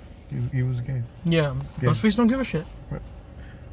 That's so progressive of Ghostface. It's like Chucky. Chucky's like, hey, my son... I'm not a monster, Jake. Even though I will kill anyone, I'm not a monster. I'm okay with That's so dumb. You know as a fact that, what's his fucking name? The creator of Chucky. Dom Mancini definitely wrote that line. Because he is gay in real life. Yeah. Did you say he's fruit? He's fruit, yeah. Yeah. I don't believe this guy in this movie was gay. I think he said that to survive. And he still died. He still died because that doesn't work. Egg on his face, oh my god. Yeah. I guess Charlie would have been the one to kill him? It must have. Because Jill was upstairs. It must have been Charlie. And Jill ends up not killing Trevor, but she definitely is the one who tie him up. I don't know how she got advantage of Trevor. You would think Trevor would be able to beat the fucking shit out of her. Yeah. Emma Roberts is like 5'1". No, she got that crazy white girl energy. She monkey energy. She stabs everyone. Okay, but then after that sequence... Yeah, Sydney and Kirby go to the basement. Charlie is outside. And you think he gets tied up and you're like, oh no, he's like going to get killed like Steve did in the first. And she does the movie trivia. And she's like, she fucking nails it, bro. And she's like, I'm certain I got that right. I named 25 remakes. I'm flipping out. She goes out to save him. And then he's like, this is me making a move. Stabs Kirby. Ooh. You don't kill the goat. You don't kill the goat. We don't see Kirby die, though. You do see her crawling as, like, the last shot. So that's how we know she's still alive. Wes Craven confirmed in the commentary, like, on your contract, you are not dead. Like, that you were not supposed to die. Oh. So it was always confirmed that she was alive. And now we have her returning in 6. And we got extra proof in 5. Oh, yeah. Just a small, like, the very... subtle, like quick second. Kirby Reed is alive. She survived the stabbing in 2011. Like her story or something like that. Good for her. Then 6, she's here. I hope she is in it a lot because I like Kirby. I hope she lives. Well, I hope she lives, but if not, I at least hope she's like a good role. I don't want her to be in it like 15 minutes. I really hope. This is a longer movie. Apparently, it's 2 hours and 4 minutes. It's a long runtime. God, is that the longest movie? Yeah. The longest before it was Scream 2 at 2 hours. All of them are always an hour 50 to the 2 hour range, but this is the longest by a few minutes. Good for it. Let's hope it's good. I think Scream 4 might be the shortest. How long is it? I think it's like an hour 43 before the credits roll. It goes by quick, in all fairness. But after that sequence with Kirby, there's a reveal, isn't it? Yeah, the other reveal. Charlie's obviously revealed to have stabbed her, Charlie, but Jill's then revealed. That reveal is actually pretty shocking when you first see it. Yeah. Because she is played up as the new Sydney in a way. Yeah, and also again, that sequence specifically, like the reveal and the fight ensues, the filter, you can see it so clearly there. Like, you see like Jill, like she takes off the ghost skin mask and literal flashback. Oh, literal flashback. You literally like, see the shine. Oh, I'm so shook, but oh my god. Okay, oh my god, it looks so bad. Like holy shit, oh my god. Oh fuck! Imagine the people in theaters when the scene's like really dark and they just cut to that. They die because it's in the basement with Kirby. It's like really dark scene and it just cuts to her reveal and they're like, shit. The Yoda scream. Fuck. Oh god damn it! Why did you guys do that? Yeah, it's like this. Oh fuck. Yeah, but Jill. I like her now. I used to not. It's mainly because her acting. Emma Roberts is not great here. Yeah, but her motive and her. I always like. She's a fucking insane bitch. This is the third most evil I was talking about. Besides Mickey and Billy, this bitch is up there on the evil chart. Definitely. On the nefarious, despicable chart. I was gonna compare her with a certain other killer in the next movie. But the fact that this is family. Well, I think that makes it different. I think you're trying to say Amber. Why you spoil? I mean, I'm just wondering. Yeah, no, we're gonna compare Amber, but this is family. I think this is a way better killer than Amber, and I only think that because Amber is just kind of like loud. She's funny. She has some good bits. Jill is a genuine like. She has a story. Yeah, I'm talking like motive, like Amber and I guess. Oh my god, it's the filter. It's coming after me. Shit. I mean, they are different, but I think Jill it really is just up there because of the motive and. That's family, bro. She needed that family. She's so. I can't believe she kills her mother. It's like insane. That's like, crazy. Yeah, that's she did it all for fame. She's like, you have to have fucked up shit happen to you, and I am a fucked up person who is willing to acknowledge that. You literally killed. Because I need to be like, I love her excuses. Like she wants to have her. I used to have everyone talk about how they loved you, Sydney. I grew up. All I heard was, oh, Sydney this, Sydney that. I'm like, bitch, calm down. Shut the fuck up. You think Sydney wants this? Like, no. Oh, look what happened. She's cursed forever, basically. But if Emma Roberts gets this, she's the killer. So it's like she gets to be famous and doesn't have to worry about people coming after her, most likely. And what's crazy is the film kind of has a first ending where you think she wins. Like, she kills everyone, she injures herself. The scene of her injuring herself is so funny. It's so people on Twitter use it so much. Probably Noah's biggest laugh is when she runs into the wall. She runs into the wall and jumps on the table. I just heard Noah be like, okay, that's pretty funny. Like, I see the fucking where she jumped on the table. They're like, guys, I just failed that test, and it's just her falling on. She like jumps and then she crawls over to Sydney and holds her hand and then acts like she's like dead. And then everyone's like, what does it feel to be the only survivor? How does it feel to be a hero? And she's like, she's literally there like, oh, I fucking did it. She literally got like 10 in jail. She fucked up. She fucked up. She said one word that could have gotten it all fixed in one way. She said in the injury, oh, well, since we have similar injuries, me and Gail should write a book together. How would you know what happened to Gail's injury? And that's what Gail's like when Dewey comes to talk to her after. Like, how does she know about my injury? And then Dewey has that face of, fucking goddamn it, and he runs back. I love Dewey. Again, he's just a goofball. He figures it out. It's way too late. He gets beat with a bedpan. Sydney could have pissed in that. She could have. But which honestly, murdered with Sydney's piss. Actually, if I do have to go down, that's not a bad way. Anyways, not the worst. Not the worst way to go down. The scene's fun. I actually love the hospital scene. I know some people think it goes on too long. I think it redeems a lot of what I don't like about Jill's acting, because the scene is really fun. Yeah, and then Gail comes in and then almost gets shot, and then Judy comes in and saves her from getting shot. And also, one of the things about Jill, she literally was so. Isn't that the closest someone got away with it? Yeah, she's definitely on the edge to like getting entirely away with it. Because she made it to a new act, like a fourth act. The third act ends. We're in the fourth act. We're in a non-existing realm of acts. Like, she almost like single-handedly took Sydney down. Survived the stabbing, because you can't kill that bitch. She's immortal. Impossible. It's canon. She's immortal. It's canon. She's immortal. But she's like single-handedly took down most of them, and if she only like double tapped. Yeah, literally. If she literally double tapped. One more, she would have got away with it. Would have been entirely over, and she would have not been blamed. Yeah. They would have just assumed, oh yeah, guaranteed it's Charlie and Trevor. They're the ones who did it. But nope, she goes to the hospital. She finds that Sydney might still be alive. She goes to like fucking choke her in her bed, and then Dewey shows up, and then everything just goes fuck up when Gail shows up. Then Judy shows up, and she's like, I'm dealing with all these bitches right now. Holy fuck. She's basically like in Knives Out when Chris Evans is like, anything for a penny. Yeah. Like, he's like, at this point, I might as well try and kill her. And then the actual like how she dies, Jill. It's so corny. So corny, Can I just but have one more final word? What? And it's clear, and then she's like, clear. I'm sorry, it's so corny, but You just girl see, boss. You see Emma Roberts just goes, dies. Corny, but When the she ultimate falls, she girl literally boss falls move. like that, like the side fall. It's so good. But the ultimate girl boss move. I'm sorry. I love how you think Judy gets shot and dies, and then this is the Oh my God. This is the most Looney Tunes scene in the movie. It's when she goes, "Wear a vest, save Wear your a chest, vest." save your chest," and then she's fine, and she just goes, "Oh," and just fucking passes out. It's like what? It's so cool. And then Dewey's like dying kind of on the ground from like an injury. He could never catch a break. No, He really. never does really good. And then Gail's like, "We need a god doctor, god damn it!" And then literally we don't even fully like resolve everything. We just know, oh, she also shoots at her in the chest because she does get back up. Yeah. Although if you got shocked in the head by those, Girl, you should not your be able. brain's fucking mashed potatoes. If you got back up, it would not be for like a week. Your You would not brain's immediately get up. Literally mashed potato. Unless you're like Logan Paul and you drank a Prime Energy drink before. Like you're not getting back up. But yeah, 4. Slaps 8.5.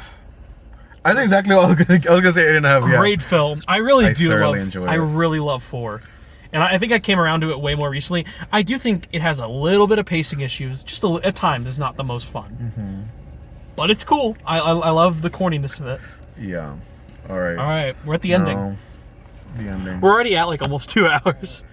How's my battery? It's still good. Going good. All right. Let's get to it. 5. Again. Thoroughly. Did we review Scream 5 on my channel? I'm pretty sure we did. No, we did. I remember because afterwards we literally got in your car. Oh, did we talk about? Okay, Yes. we better do it for 6. You, me, and Mark. We Yes. better talk about it. But 5. Yeah, we're here again. Again, thoroughly enjoy it. I adore it. Adore it. I don't know what else to say about 5. We're done. No, I'm kidding. No, for real. It's so good. 1, the opening is way better than 4. Even though 3 does something different. I actually like 3's opening with commentary in the 3's voice really box. good. Although we didn't even talk about it. That voice changer makes no fucking sense. That shit doesn't exist. Absolutely not. I know, it's like the Joe Biden AI. It would not sound that good. I'm sorry. It's a Joe Biden AI voice. You know what I mean? Yes. But Cotton weary. you know, Cotton, 5. Let's try to be a bit more quick with this, I guess. Yeah. But 5. Cast. Excellent. Well, the opening Excellent scene cast. is a better Opening- version than 4. Yeah, and opening it's more entertaining way better than 3. for. Already, I mean, just based on the fact, Jenna Ortega. Come on. It on. is a recreation of the original because this is a reboot film, a requel. This is the requel. joke of the That's film. yeah. So they're doing the same thing, but they're acknowledging we're in the modern day, and we have elevated horror like Babadook and shit. Jenna Ortega's great in this. Jenna Ortega's great. If we're being honest in terms of emotional, dramatic acting, anytime her and Melissa Barrera on screen, it's like, Melissa, you're the main character, but this bitch is making you look bad. No, Melissa I'm sorry. Barrera. I feel so. She's not bad. She's not bad. I know, but People really you troll her. Just do troll her because I don't think she's as bad as people say, but No, it is kind of funny. when she cries a little bit, it's a little like. Sometimes it's a little funny. I'm not gonna lie. Sometimes. But she's still good. I like. There's her. only one scene where I find it like a little because she's like, "Help! He's trying to kill me." Help! She's help! She's trying to cover. You know when she's running, it kind of seems like she's laughing there. Yeah, but Besides, she's not that bad though. She's perfectly fine. cast is great, absolutely amazing. Might turn the light on for this Especially- review. It's getting dark outside. Especially Jenna Ortega. That's my thing. But Jenna Ortega, all of her friends, Are great. I like them all. Wes is. all of them They're are all great. underdeveloped in a way, especially Liv. I'll say Liv's pretty fucking screwed. Yeah. She is sidelined. Okay, so when we have their first dialogue scene, Liv is like, "Oh, there's that creep, Vince," and Vince is related to Stu Macher. Cousin, I think.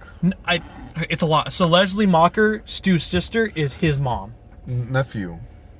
So he would be the nephew. Yeah. Yeah. He's the nephew of Stu. Yeah. Stu's nephew, who I guess is also an asshole. We don't get a lot of development with him, but he's like, "Hey, I want to fucking have sex with you, Liv." with you, Liv. Yeah. And then this guy's like Hobbs and Shaw. I love Chad. That scene's funny. Chad's great. He's we get Mindy's we brother. get Mindy and Chad, who are the goats of the film. Randy's nephews. Yeah, they're the goats of the film. Absolute goats. Arguably. Absolute goats. Ooh. Ooh. Ooh, ooh, Ooh. They're good. so They're good, so good. I And can't. then all the other characters, Spoilers, they're alive. even at their most even the most underdeveloped, Liv, they're pretty one note, but they still have their moment. Like, should I just say it? Like, deaths. Who dies? Well, let's start with Vince's death because he's okay, the first let's start real with death. Vince's death. Motherfucker, they have Red Right Hand playing in the car. The song that's in every movie. We didn't even talk Yeah. about that great song. I love that song. Motherfucker just gets Yeah. And it was quick. It was just... Noah laughed his ass off at that. He goes, that was so funny. Because it was just like... That jab is intense, though. Yes. You see that blood shoots out. That motherfucker... That just has to be a strong for just to go in and out. Oh, yeah. That was a stab. And it can't be Richie. He got stabbed. That bitch was Amber. That was Amber doing that shit. Crazy bitch. Spoiler. Yeah, we always spoil it early on. You know, we're Amber gonna get and Richie. Who? We'll talk about them later. Richie's the boyfriend of Melissa Sam. Barrera. Melissa the main Barrera, if we haven't character. acknowledged that. Sam is the daughter of Billy Loomis. We get that reveal. She reveals it to her sister. It's a dramatic scene. That's kind of crazy. I actually like the reveal. I like the reveal, and I think the CGI on him isn't too bad. It's like a little mixed, but it's not the worst. Yeah. The one thing I don't like with it is near the end, and we'll get to that. I think I know what you're talking about. Yeah. The one thing, it's a bit weird. Okay, but Vince dies. Vincent dies. We go back to the hospital, and Sam is attacked after that like minor Billy Loomis reveal. Isn't that what she does? Like, oh my god, someone's trying to kill me. Someone's trying to kill me. That Billy Loomis reveal does. It caught me off guard. I was like, it does. When you first see it, you're like, oh, why is she seeing Billy Loomis in the mirror? And then it's just like she off a perk? she off a perk 30? Is she going crazy? She's tripping. This bitch crazy? I know they mentioned she had drug problems in the past. Is this what this is about? Oh my god. She reveals it to Jenna that she read it in her mom's diary that she had been cheating, and shows the book to her, and then that's when the dad left that day. Yeah. And abandoned the family, and that's why she did drugs and became a havoc, and she just couldn't handle being around her sister and was depressed. And then, this pisses Jenna off temporarily. But then she goes like, you heard me talking in there. Richie is like, okay, yeah, I heard everything. That you're Billy Loomis's daughter. And they're like, we need to see an expert. We need to figure out why these attacks are happening, how we can stop it. The fucking GOAT! The GOAT. We already talked about him like 3 times. The greatest of all time to ever do it.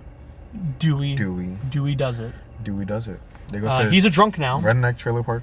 It's just his trailer. It's not even a park, I don't think. I think it's just like literally... Even poor. He's even more sad. Yeah, he's at a... He barely affords, basically. He got antenna. He's not with Gail anymore. Kind of like real life. They were married and then they divorced. They were married? The actors? Yeah. David Arquette and her were married. I didn't know. Yeah, and by the first film, they like kind of liked each other. The second film, they started dating, which is kind of ironic to that film. Third film, they were married. And then they got divorced in 2013 or 14, so a few years after the fourth film. And in the fourth film, you kind of see a rocky marriage a little bit on how they talk. So it's kind of ironic how, kind of weird, these films correlate their life in a way. So but they're still best friends in real life. David Arquette's going to die soon. Yeah. Wait. David Arquette's going to be on the news. David Arquette's stomach and back sternum were leaking blood in the middle of a hospital. Like, David Arquette gets split in half from the upper torso at the hospital. Reports don't know what happened, but motherfucker's dead. So yeah. Yeah. The killers really do be killing in this movie. They do. These are brutal kills. These people get killed. They bad. die bad. They die bad in this movie. They died not good. Not bad as in like bad quality, but bad as in like ooh. Yeah.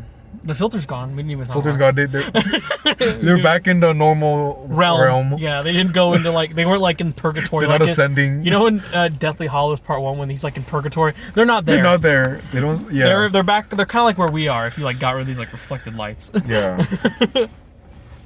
There we go. Looks like that. Should we just go over the kills, I guess? Like that's how we progress. Besides Vince, we progress them. Vince and then to Judy. Dude, so sad. That was so fucking... We knew it was coming at that scene. No, Judy died first. Yes, Judy died before her son. Judy's son is one of the friends. Wes. Named after Wes Craven. That's why when they have the party, it says for Wes. Yes, so Wes, he's like chilling in his house, and then Judy's like, okay, bitch. I'm gonna go get some fucking sushi. Let me go get some sushi. You stay here. Yeah. Be careful. And then... Enjoy your shower. And then he's showering, and then Judy, on their way to the store, she gets a call, like, hey. Hey, bitch. Nothing else. Hey. She's like, fuck. Ghostface is basically gonna come like kill Wes. So she just goes.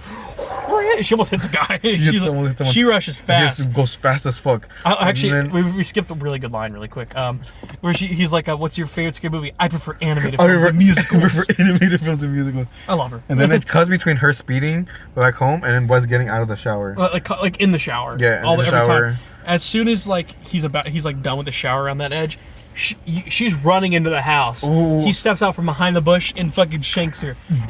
In broad daylight. No one has the ring cameras. I guess were off that day. We don't do that. They didn't exist. Didn't exist. EMP or something. She gets stabbed like 20 times. Like anytime there's a stabbing, like even Chad later in the movie, it's like, and then it just runs off. It's like, damn, bro, it's brutal. It's fucking. Judy was so sad. I loved her. She's so nice. She's such. You even get a Lemon Square reference. We do. Whenever she closes the fridge, it says like lemon squares are in the fridge, sweetheart. Oh. We have this gag that's kind of in the first film when Sydney opens the closet door and closes it. Like, and you think someone's gonna be behind the door. Yeah. It's really early when she first gets home from the bus. Yeah. Here it happens like 5 times. Like actually 5 times. Like the fridge door, the regular door. He goes over here. You think he's gonna like sit back up and then he's gonna be there? No. He goes to lock the front door because it's like open. Yeah. And he's like weirded out by that. Right when he turns around, who's there? Ghostface is in the house. Then his death. Ooh, his death. It's great. The He gets the ghost. It goes like right here on the side of his. And he can't reach artery. the taser. Yeah, he can't. He get always the taser. carries a taser, but just one. His friends instance. give it to him. In this one instance where it's the bowl is, he cannot reach it. Yes. And you see the knife fully go in and out the edge. You see it go in, and then you see it pop back out the other side. And it doesn't even show him pulling out the knife. The death ends with just that, it being like that. And the cops show up, Melissa Barrera shows up, and she's like, "What if all the cops are here?" And Gail shows up too to talk to Dewey in a funny scene. Who's at the hospital? Yeah, who's watching my sister? And mind you, apparently nobody. No one's at the fucking hospital. No, not even fucking doctors. Nobody. That shit's closed. Shit was completely empty. What the fuck? That shit looked like this. Shit literally was like. It literally looked this Nurse. dark and hello. And She's having a heart attack. Fuck Hello. this. Hello. She was just fuck this. She has to get up in her wheelchair, a bleeding hand. She can barely move. Dude, the hand I'd is be like so ripping mad. open because the stitches. so mad. We didn't mention Jenna Ortega gets like stabbed in the hand and a broken leg. Oh my! She got fucked up in that opening. Yeah. She lived first person that lived. Yeah, from the opening. But she got fucked up. Because it's Jenna bad. Ortega. Jill did less damage to herself at the ending of 4 than this person gets on her before surviving. Like, she gets fucked, man. The hospital scene's really fun, but Ooh, that's a lot to it. We have I love that Richie shows up. Oh, we didn't even talk about Dead Meat. Dead Meat reference. One of the best YouTubers, period. I can't believe they were in it. I know they won't be in the new one again. It'd be cool if they were, but we were so happy. We were in theaters like, holy shit, Dead Meat. Dead Meat. We were like, oh, Chelsea and James. They're so cool. Their scene's funny. Just like, why the fuck is it called Stab? Just call it Stab 8. It's fucking Stab 8. And you just hear James, it's such bullshit. That's the whole scene. Yeah. Kirby's confirmed alive at that point. That's scene 2. Then Richie goes to the hospital, she beats Sam and Dewey there to go save Tara, Jenna Ortega. And that scene is so funny whenever he walks in and he goes, did you just hit me with a fucking phone? Kind of a Stu reference. Stu reference. Might be killer. He also gets cut on the arm and knocked out. He's cut on arm. Yeah. He literally gets like cut on the arm and then just falls down and gets knocked out. And you're just like, okay, this guy a bitch. Okay, he's a bitch. Can't take it. He's a little pussy. Yeah. Because like literally, obviously he doesn't be the killer. That's why he's not doing anything. But the killer walks towards Tara and he's talking on the phone with Sam like, do you want me to kill Tara or do I kill Richie? Pick, like, because you're being indecisive little fuck. She doesn't answer. They're in the elevator. Again, there's no one here. I don't know. They no all, staff. I guess they all went home. The doctors and the nurses all also went to the COVID might have just house. happened. Like, I guess we can't be here. They shoot the gun.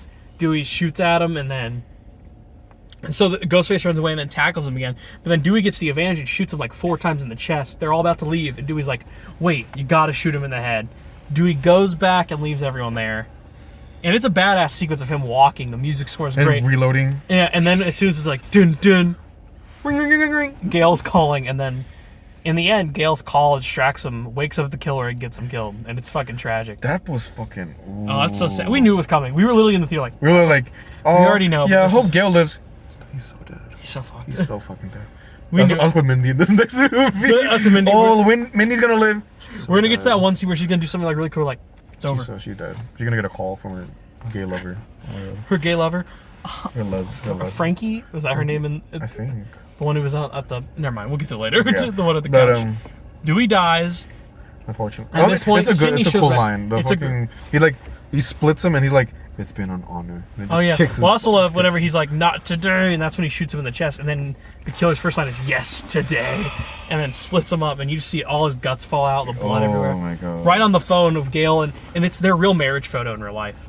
That photo of him that he has in his his trailer of him like kissing her on the cheek. That's a real marriage photo from their honeymoon in real life. Makes it more sad. Yeah. Gail's like crying about his death. That's when Sydney shows up to the hospital. But also, Sydney? Sam and them are about to leave the hospital. They're Yeah. like, we need to just get out of this We need town. fucking- This is what's going to get us fucking killed being in Woodsboro. Let's dip. And then She forgets her inhaler. she forgets her inhaler at. Forgets her inhaler. She and doesn't then, really. Is it that Amber has it? Amber has her spare at her house Yeah, Amber because has she's her her- best friend. yeah. She stays the night at Amber's house. Like Amber every has her weekend. spare at. She didn't lose her inhaler. Let's be fair. We know She- later that yeah, we Richie find had it in out. his pocket. But wait, who is it that was it? Amber's parents that bought That house. the house. They didn't buy it knowing. She just found out later from retail that it was Stu Macher's house. Amber's parents bought Stu Macher's old house. Yes, Stu Macher's house is fucking dope. Oh my Once god! again, And then this and entire we sequence. know it's Stu Macher's house, but if you aren't like the biggest fan or focusing on it too much, you wouldn't notice it's the exact like layout. Mindy's watching like they go to the party. Mindy's watching. Mind like, you, her- we haven't really talked about much. This entire movie, Mindy and Chad, whenever they're on screen, they're so funny. Her scene when she like breaks down what a requel is so good. so fucking Just go look good. up that clip online. It's like worth any worth of the time. It's worth just a great chuckle. And I'm pretty sure they're making fun of Last Jedi very heavily. Yeah. Because there's the scene where she goes like, Stab 8. Oh, the one the Knives Out guy directed. I really like that one. And Stab 8, Star Wars 8 is Last Jedi. Ryan Johnson directed it. He directed Yeah. Knives Out. I think that's the gag. Maybe I'm missing it, but I feel like that's the reference. Definitely. It has to be. This movie, basically, the killers are Snyder Cut fans. Basically. Basically, just Snyder Cut fans Snyder of the Cut movie. fans. So, we get to the party. Chad goes outside looking for Liv after he tells her he doesn't want to have sex with her because he doesn't know if she could be the killer. Chad gets killed, supposedly. He gets stabbed in, like, the side of the leg, like, aggressively, and then he gets, like, 4 stabs to the side. You're like, that motherfucker's gonna bleed out. He gotta be And done. that's right when Richie and all them pull up, and they go into the party. Amber claims the party's over, everyone's leaving. It's just our main characters. Once again, kind of a way to Yeah. get the characters out. Liv comes in with blood on her hands, and everyone's like, you're the and fucking then she's killer. like, It wasn't me. You're the killer. And then she's like, fuck you, Amber. I'm not the killer. That sequence. I know. That entire sequence. I'm sorry, top 5. I'm sorry. It's so intense. You're a fucking liar. And then Richie's you're like, the killer. Richie's like, you're the killer. It's funny that those are the two saying it And out they're loud. No, I'm not the amount of times I've seen that video on fucking killer. Twitter. I'm not the killer. I know. I know. I've seen that video a lot on Twitter. And then just the tilt. And it just comes to everyone's face like, Everyone's like, holy shit. And then you just see Richie go, run. And he pushes like everyone It's aside. so- It's intense for that moment. And it's like, it's funny in shocking ways because it's like Amber's just like so excited, like, oh, we're like, finally here. the substance in Amber being a killer is mostly just the fact that she's just crazy. Crazy which- white girl. Which you can say it has less substance, it does, but it's still just Yeah. so funny to see. She definitely got casted because of Once Upon a Time in Hollywood. Definitely. Like, I'm not they sure if literally, you mean, they literally just said, "Can you do that again?" And they were like, you were so good in that. You remember when you were in the back of the car and you were like, do that shit. You're like, can you do that shit again, please? And she did it. And she came in right away. And she's like, and it was get rolling. It was great. hey, she did a good job. And then We get everyone into the kitchen now. Richie is revealed to be the killer, even though he Richie. tries to convince. no, that I it might remember be when his they were sister. going up the stairs, and then you're like, "Holy shit, it's Ghostface!" And you were like, "Okay, he's the killer." I remember we were in theater. You're like, "Okay, he's the killer." That was we laughed really loud at the line, Like, though. holy shit, it's Ghostface! That was such a loud line. Holy shit, it's Ghostface! It was like, Pushes Sydney off the fucking ledge. She should have like died from that 10-foot fall. And he's coming down the stairs like, kind of hard since you shot me in the leg. Sam gets the gun, but then Richie stabs her, and he's like, I know, it's a bummer, it's me. I love the motive. I think it's so... You can't do it again. That's the thing. cannot do it again. It's a but good comedic motive that makes them seem more crazy, basic psychopath. That's a good for a reboot. Yeah. The sixth film is clearly going to be personal It's and a lot dark. more personal. Which I don't think even know is- if the movie's going to be a comedy. I can't tell. It really does not seem like. I'm sure there'll be jokes, but we're not getting them It yet. looks a lot more like. Yeah. What they're really trying to Grittier. market is the grittiness. This film is a lot more like the first Scream. Like, Yeah, and I that's feel the like, gag of and I it. feel like it can easily be so gritty just because it's in fucking New York. You can get. Yeah, you can do a lot of you shit. can get gutted on the main avenue. No one's gonna bat an eye. They don't give a fuck. No one's gonna give a They fuck. don't Oh, fuck. fucking give a fuck. Oh, fuck, just another weekend. Like, okay. I still gotta get to class. I mean, fuck. It's a bummer that it was you, but you know. Okay, but I gotta go to work. Yeah, really. Like, this Pizza Hut job barely I covers gotta go my to rent. Subway. Yeah, I gotta go to the Subway. Pizza Hut job, it's not even covering the rent right now, but you know. Gotta give me a $1 slice of pizza. that's my But, lunch every day. Yeah, the killers, they're crazy. They And crazy. then we get to the Richie kitchen. has so many good lines. It's same. I actually like Richie more than Amber. A lot more. I think Jack. We didn't talk about it. I think he's really good. pretty Noah good. was telling me he doesn't think Jack Quaid's a good actor in The Boys, and his Boys character's pretty one note. But like, I think he's maybe my second favorite performance in this movie. Okay. Besides Jenna, he's really good. Jenna's really good. I think Richie's really good. He's good at playing like the sarcastic, loving boyfriend. You do see him as like truly honest. Yeah. But when you see him go crazy, like he truly He is really a is fucking loony. He's a loony dickhead. Like closest we'll get. I think to they're a really good combo. they're a good combo. Yeah. Amber doesn't really have any Aren't they backstory. Is the fucking? only problem. They are fucking because she calls him babe, and that's like kind of creepy. I was like, okay, that's Yeah, a little weird. getting weird. I like Jack Quaid. Like now it's getting weird. Now, yeah, it was fun. Now it's Your getting- motive being that you are just mad. I just love the scene where he's just freaking out. Like, he's just like, no one takes the true fans seriously, and why? Because we love something. We're just a fucking joke to them. It's like, dude, you It's are like, a baby. bro. You are a bitch. Bro, Justice League was not that good. Yeah, I'm sorry. I know Justice League was bad, but you don't need Zack Snyder's But Justice yeah, League. no. But then I'm sorry, you don't need it. the sequence starts in the kitchen where they start fighting. Yeah. Where Amber starts fighting. Again, another I think a really cool sequence. Yeah, Where she he's- gets hand and then, sanitizer slammed on like her head. like twice where she like gets like cornered. And what the fuck? Cars driving again, shitty. And then Fucking hand Gail, and sanitizer. then Gail is like, no, and then she's like, no, Joseph, I didn't mean to. I just wanted to be a part of something. And Gail is like, you killed my best friend, and he died like a pussy. I'm sorry, she ate that. Amber every time is maybe she almost, that was her one shot. No, And she's- maybe being redeemed at being just an insane She person. did who that needs shit like help. 3 times. At first, when Gail and Sydney first got there, Yeah, she was like, help, the killer's inside. fuck Like, it. Do we trust it? She shoots Gail right in the chest. And yeah, she does it again. She goes, "Oh, no, I was radicalized by the message boards." And she's like, "You killed my best friend. Yeah, he died like a pussy." We do it again later, where she's like, "No, please don't." And she's like, "Fuck you." And she literally says, "Fuck you." Shoots her. She's covered in hand sanitizer. Fucking hand sanitizer. And she falls. She turns and falls right on the stove. and she then she has accidentally- the lights on fire. and fucking burst into Jesus flame. Christ. Like, I mean, burst. Like, she just immediately. Same way she dies in Once Upon a Time in Hollywood. Again, she just gets flamethrowered. It shows. And it shows why she was casted. Richie gets killed. I like Richie's death, and I like the Richie's- joke of it. And he's funny. Like, his role is creepy but funny, just like Stu in a But way. Billy. This is the scene I don't like with Billy. Billy is weird. Billy looks right at the knife that's hidden under the carpet and is like this. "Hey, Sam." It's right there. And then he's just like, I'm like, no, I'm if like, you literally okay, if you cut out those 6 seconds, perfect fucking ending. Like- Because she acknowledges she's the daughter of a serial killer, but you don't redeem Billy. It feels like they're redeeming him. Like, look what she like, did for being the killer. It seems like the 6th film is going to touch on the trauma this had on her. It So that's definitely good. has to. Yeah. That's good that it will talk about that and the insanity she might have from it. But this scene is just so unfit. I don't know why they did it here. Yeah. If you cut that out, it's 7 fucking seconds. You just need to cut that little bit out. That's like really weird.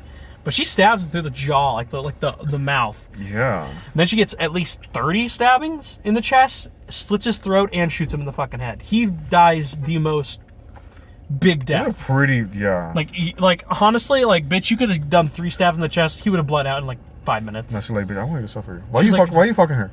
He has that really like creepy line. He's like, "It wasn't hard for me to find you in Modesto. It wasn't hard for me to fuck you either." I was like, You're like, whoa. "Yeah, being a sexually available woman is supposed to be empowering these days." You're like, whoa. I was like, whoa. "Oh damn, he went all out." God damn. He's speaking facts. Though. Like, you're a murderer, but you gotta be a bitch. Yeah, you really, yeah, for real. I want to be Mickey so Yeah, he bad. kills her, and then we have kind of the exact same ending as the original, Yeah. where we touch into Certain characters didn't die. yeah, Chad and Mindy, Mindy both live. Both live because Well, they're first you're like Mindy bosses. live, and then you see Chad thumbs up from the other car. You're like, Yes. holy shit, that's like Dewey when he thumbs up in the car, and it's like that's so good. So he kind of is our Dewey in a way that he survived that moment.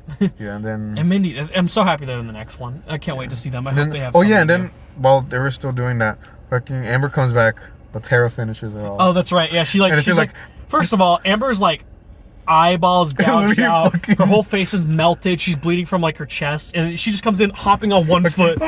Is she on one foot? It looks like a cartoon. It's like whoa. Then Tara finishes her off, and she's like, I still like prefer Babadook. That's so corny. I love it though. It's like again, it sets in up this, our opening in this really well. franchise when they do the corny one-liners near the end. to They're finish them off, exciting for the they're- fans. They're not exactly. like awful. Yes, they're just. You know, as much as I don't like Halloween Ends, it's like that line where she's like, "Did you actually think I'd fucking kill myself?" That shit's badass. I remember I was writing Exchanger like, "Holy shit!" Oh my god, When we used to say my end game. Oh, this is My my end end game. game. Literally, I was bored. I was like, me and Angel, the whole movie at Halloween's were like, this sucks. I looked And over then at Angel you're and I was like, like, Angel, holy my shit! God. Angel's like, are you good? I'm like, that was awesome. It was just a line, and I was just like, that's fucking awesome. Yeah, it's kind of like that every time in Scream, and I'm sure Scream Yeah. 6 will have that moment at some I'm point. so excited. We weren't spoiled. A lot of people are spoiled because apparently the. Maybe that's why Julius. I wonder if he just sent me that he got another. What if he got another thing spoiled? He just said killing myself. That's and ironically we're talking about like, Scream. bro, the Scream 7 script lead. I got. I read it all. Fuck. Okay, but Scream 5. Yeah, 8.5 for me as well. I think I like him. I'd give it an 8.75. I'd give it an 8.75. You're one of those bitches that's like 8.6 out of 8.62. Bitch, I give it an 8.7862 out of 5. If I'm being honest, I like this one more, but I can't do that. I guess 8.7. We're about to see our rankings. Yeah, that's the thing. Okay, so yeah. Okay, rankings. You want I'm gonna go first? predict yours. Okay. Wait, let me finalize. Data transfer. Data transfer. Beep, beep, beep, beep. Skinny bar Okay, it's done. All right, 1 is your favorite. Okay. 5, 4, 2, 3. I hate you. Was that right? Yeah. All right, you wanna guess mine? 1, 2. Wait, don't say it. 1, 2.